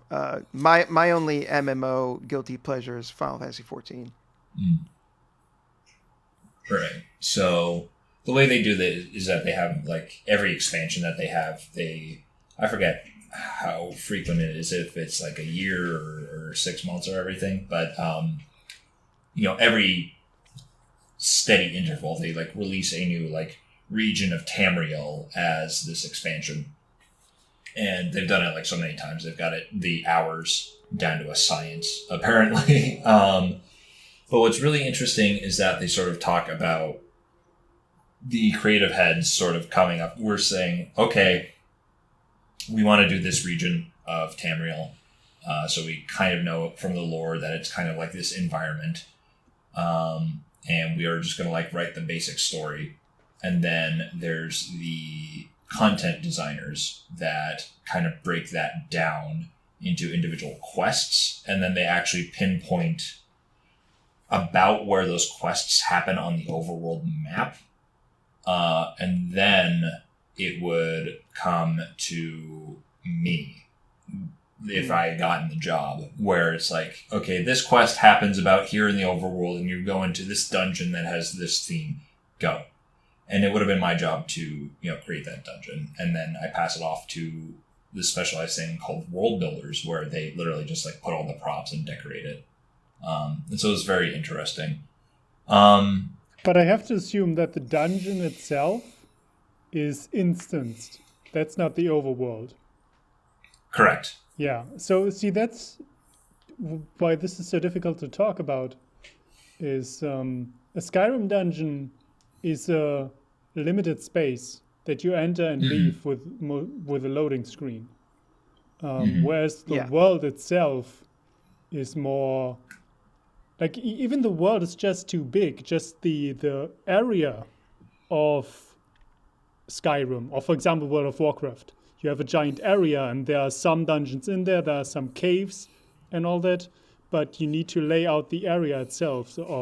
Here used to be a city. Now it's overrun by whatever demons, and there, you need to then make sense of there are dilapidated buildings there. What can the player do there? Over here, there's a shoreline. What can we put there? Why would there be something there? It's very, I don't know. It's difficult. I find it difficult to talk about this because it is story, but it is also the technical aspect and then quest design of what do we actually want to have there and what does the player need to do. Yeah, it's very difficult because the other thing about the Breath of the Wild stuff I was looking at is like there's that like Kotaku article that was a very sort of basic digestion of something that they used in the overworld for that game, which was just making a bunch of triangles.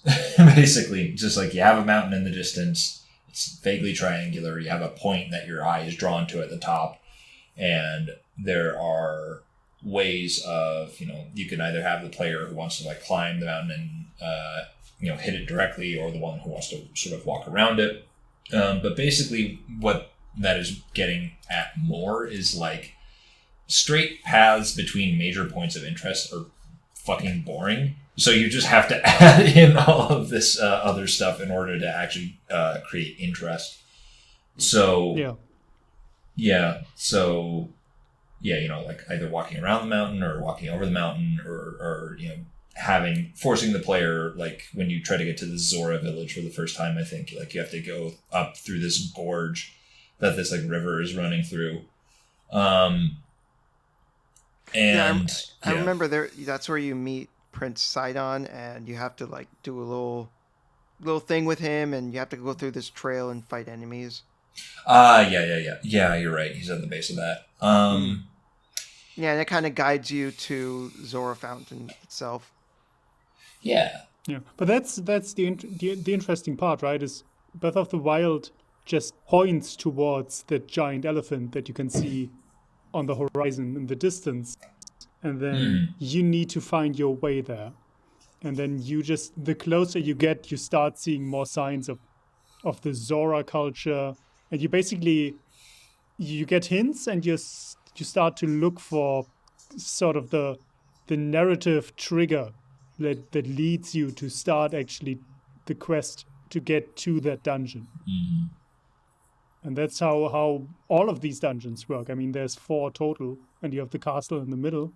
And, there's that thing. There's the bird flying in the sky over the desert. No, that's not the desert. The desert is the camel, I think.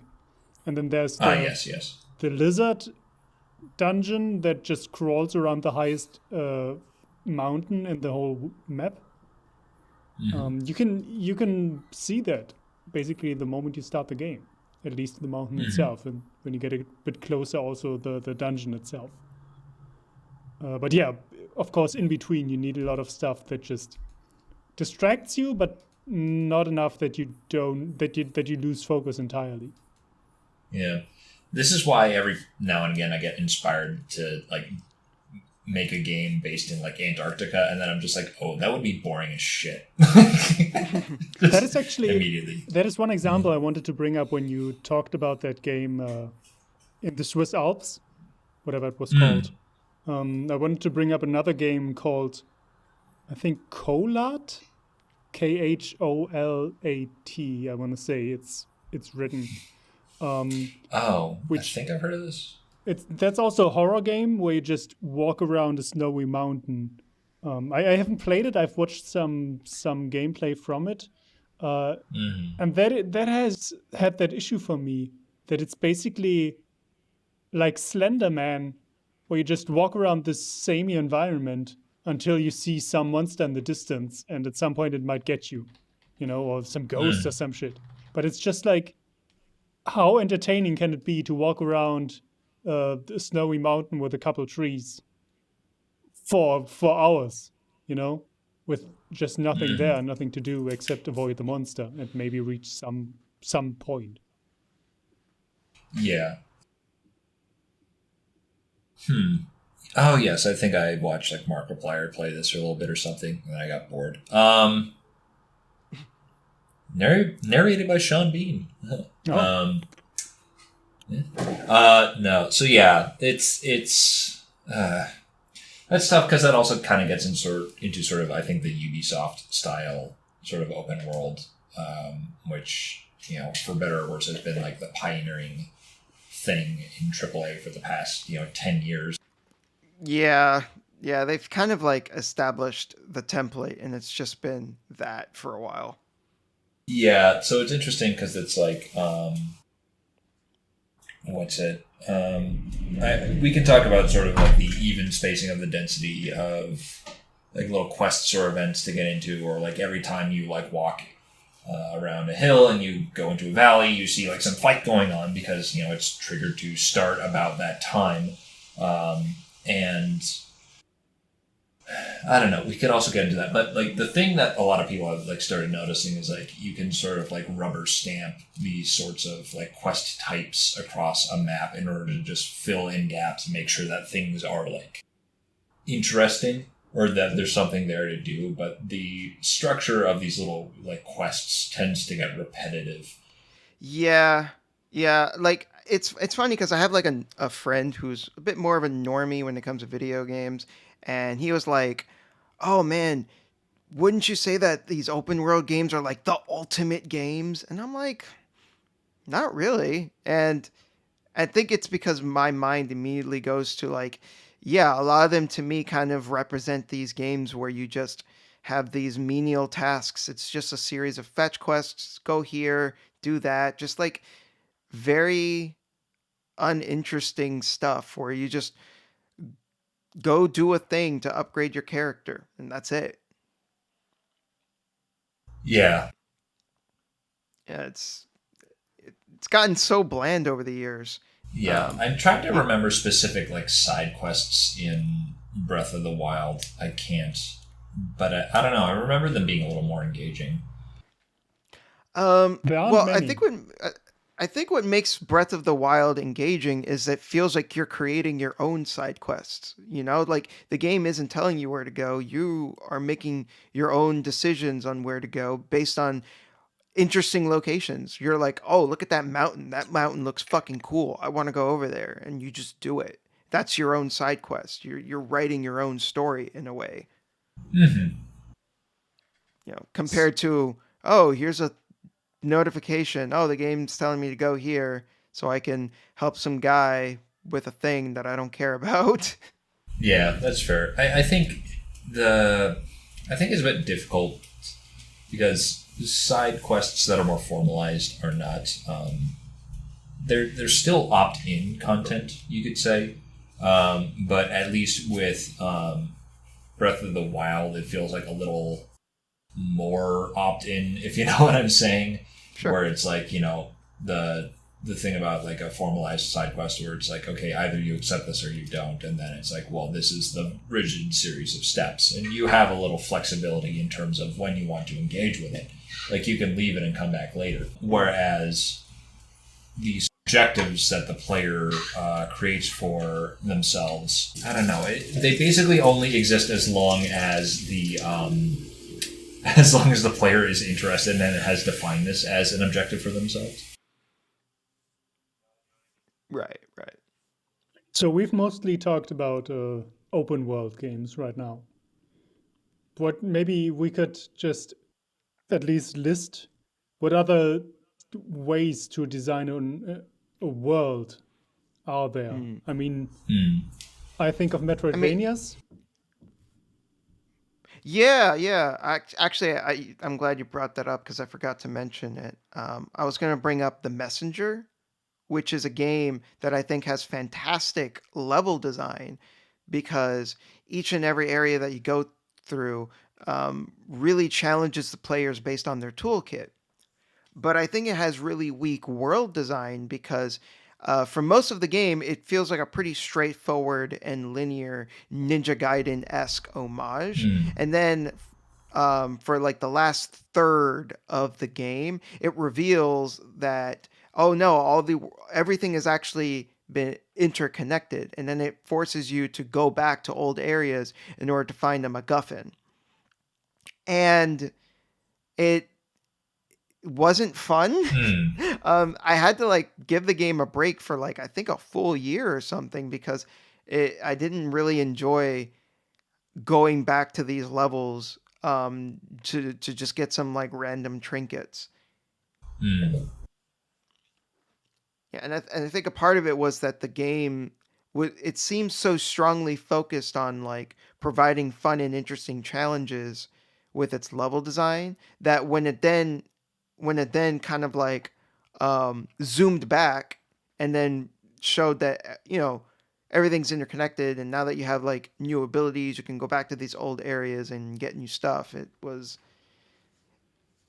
I don't know. It came across as sloppy to me. Yeah, like it was just wanting to have this for the sake of having it, or wanting to have it because it's like, oh, this is like a signifier of what a Metroidvania is, as opposed to actually like incorporating it. Kind of. Yeah, like kind of like how I don't know if you've played Celeste.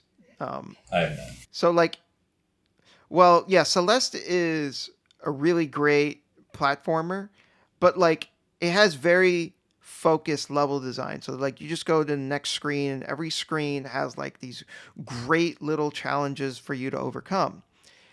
It would be like if that game just decided that like, oh well, actually,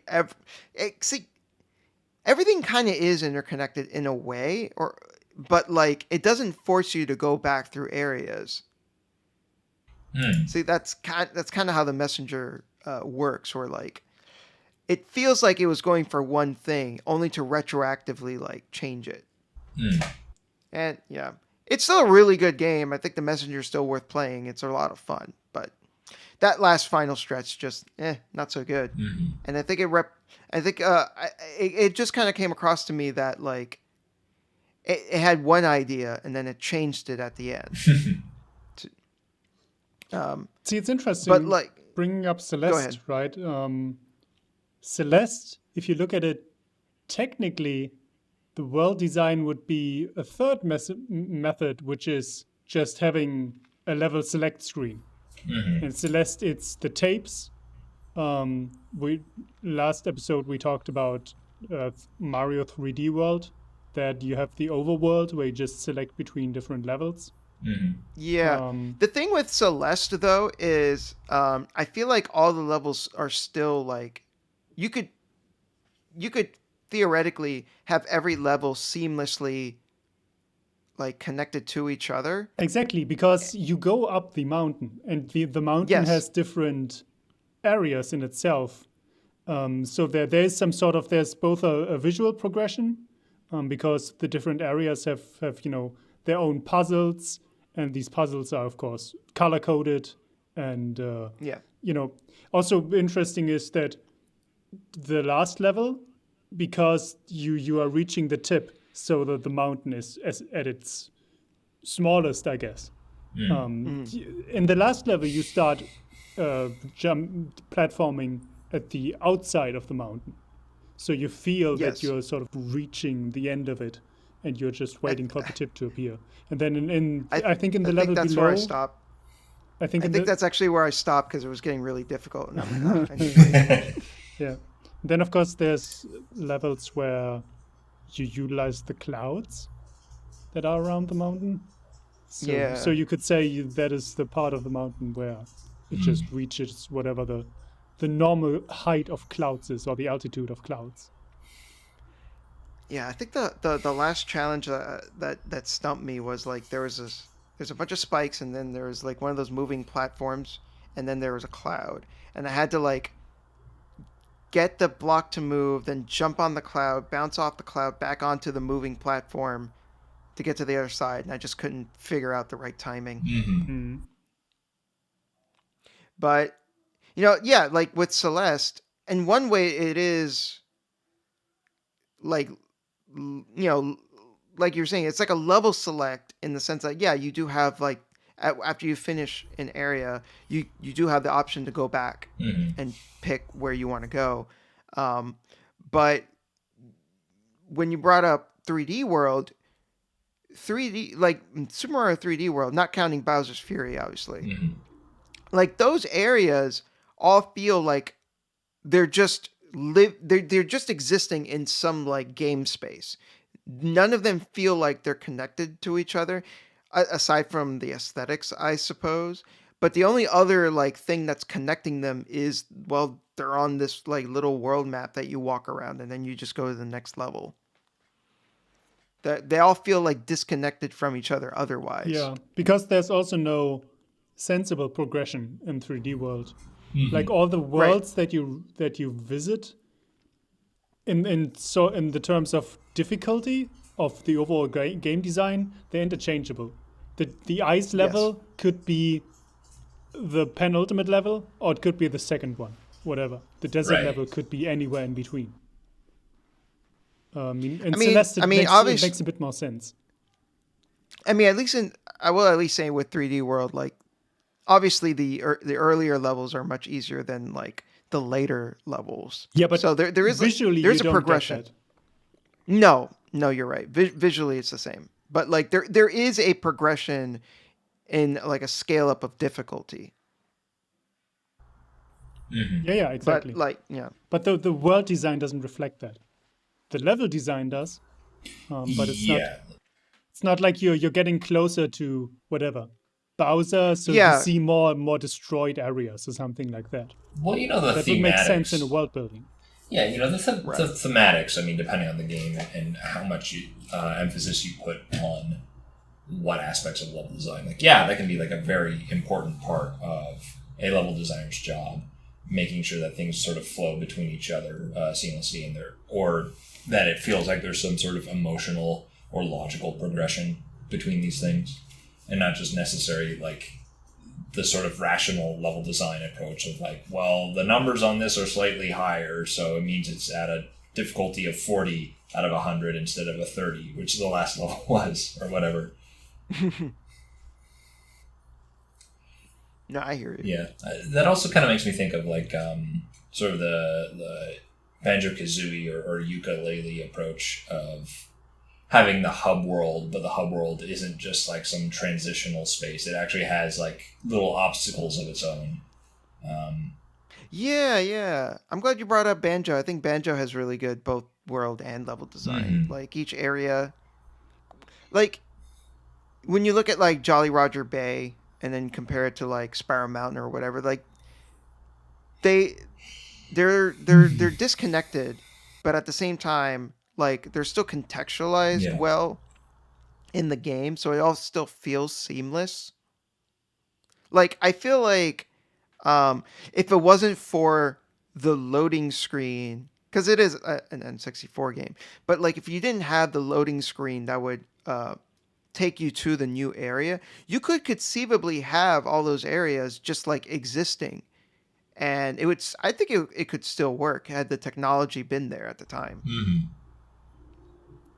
Yeah. That's actually really interesting to think about. Yeah. If it was actually laid out like that. Yeah, I mean, that's also interesting because, like, well, we still run into Buchan's problem where, like, the order of these levels is just kind of arbitrary. Like, they're completely bespoke from each other. But also, I sort of think of, not that this is a huge thing of level design, but what's it? We were playing Super Mario Sunshine last night, and there are little things here and there that sort of speak to, oh, this is all one island, this is all one environment. Where we did one of the first challenges on Gelato Beach, and now off in the distance you can actually see sort of the amusement park that teases at another area that you will eventually get to. Yeah, but again, it functionally is like Banjo-Kazooie. It's just more, gussied up, I guess. No, yeah. So we would say that a linear story-focused game does not have world design. In this context, I don't think so. I mean, I don't know. Like, I mean, the game I was talking about, Sagebrush, I technically does have world design in that, like, it is like a big open area that like is connected to like smaller areas and kind of, but like you still have to go at it in a linear fashion. Like you still need to get this key to open up this door in like a kind of like a rigid sort of way. I don't know. I think at some point though, when you scale down the world, the line between what constitutes world design and level design starts to blur. Yeah. Yeah, because I was also thinking of, like, how do I describe it? Like worlds, or clockwork worlds, I guess you could say. Yeah. Whereas, like, the whole thing is just, like, either one giant level or, a certain number of levels stitched together to be freely traversable. Like in, the new Prey, there's no real distinction between the world and individual levels, the way that, a dungeon in Skyrim is a specific level and there's the overworld. Like, all of these levels are stitched together, but you can just go wherever, once you start getting all the key cards and everything and unlocking certain things. I also think of, like, Riven. That's a point-and-click adventure game, right? Yeah, it's a sequel to Myst. Yeah, and that is all just one interconnected thing, which is a very interesting approach. But yeah. Okay, cool. Yeah, no, I've never really gotten into those games. Mm-hmm. Most point-and-click adventure games I just watch playthroughs of because I don't have any patience for the puzzles. Yeah, like, Riven, I think Riven would challenge the you only there. point-and-click game that I've actually finished is Grim Fandango. Ooh. And I had a guide with me the entire time because fuck those puzzles. Yeah, Unsolvable. Some of them are just asinine. I remember the one where you're trapped on a boat and you have to use the two anchors to, like, rip it in half or something. Oh my god. Yeah, and then there's like you had to get this safe combination, but the only way to get the right combination was to shove your scythe into it, and it's like, what the fuck, dude? Have you guys played The Witness? No. Yeah, a little bit. That's actually a very interesting... Like, that is one of the only sort of open world puzzle games that I've ever seen, where it's the entire thing about the Witness is you have these line graph puzzles, and there's no explanatory text for it whatsoever. You just through the difficulty of the line graphs, you naturally learn what the rules are, like how you need to go with a line through the puzzle itself. And it actually has, like, you come to a new puzzle and you suddenly see symbols and colors that you don't know anything about. Like, you have no fucking clue what that is. And then you need to just keep on going to some other part of the island, and there you might find the introductory version of those puzzles containing those specific symbols, where you can then deduce what you actually need to do, like how you need to work around these symbols and what the actual puzzle is and the solution. And then you can come back to the first area, and suddenly you have the knowledge of how to beat those puzzles because you visited some other part of the level, of the world. It's pretty great. Yeah, and I still really, didn't learn really what the good fuck game. those puzzles were. That shit's hard, man. Yeah, it is. But that I've sort been- of just Yeah, I've been meaning to play it. that sort of exploration with absolutely no text guidance, no tutorials whatsoever, just the puzzles itself and a varying difficulty, where some of them you are able to learn the rules, and then you can apply them around the world. It's really great. Okay. I should really play this game. Yeah. Okay. I just clicked onto my downloads and I was on Steam, and I was reminded, and you will hate me for bringing this up. What about games like PlayerUnknown's Battlegrounds and or Fortnite? I've not played either of them, Oh, really? so Man. I just have zero interest in them. They just don't seem like games that I would enjoy. Yeah? There are good examples for this discussion, though, Yeah. because you get the I've played PUBG. I've not played Fortnite, but the point of the game is that you start flying over the level in an airplane, and you can drop out wherever you want. And experienced players know the island itself, and they know where the good loot zones are. You can try to drop there. Of course, other players will also want to get to the good loot, or you can drop on the outskirts and go to sort of the smaller populated areas, and you might have a better chance at surviving the first few minutes, getting some gear, and then slowly moving in. And then, of course, like, that is the world design. There are certain hotspots in the world. And then there's the area design, where just strategies start to develop within those areas. Like, oh my God, the world is now enclosed in that circle, and the last circle is going to be in that specific area. And there's I know there's a bunker, or there's a steep hill, so we might want to change our strategy throughout the game that we reach the hill first because it's an advantaged position. And then we don't want to be the last team to get to that hill when the circle ends up there. It's just both macro as well as micro. Yeah, I don't know. I think, because again, obviously it has a lot to do with more open world games where you have points of interest scattered about the area, and then you sort of try and massage the connections between them, and hopefully, they don't clash. But I don't know. It's difficult because there's not a distinction. It's just sort of one giant level. It's supposed to, all the dungeons dotted around Skyrim or something. Yeah. All right. I think we're nearing the end of this discussion. Unless you guys have any other tidbits that you'd like to bring up. No. No? Okay. So, before we close things out, Boken, what have you been up to?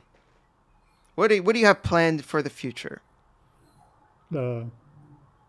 Same thing as last time. No progress. Good to know.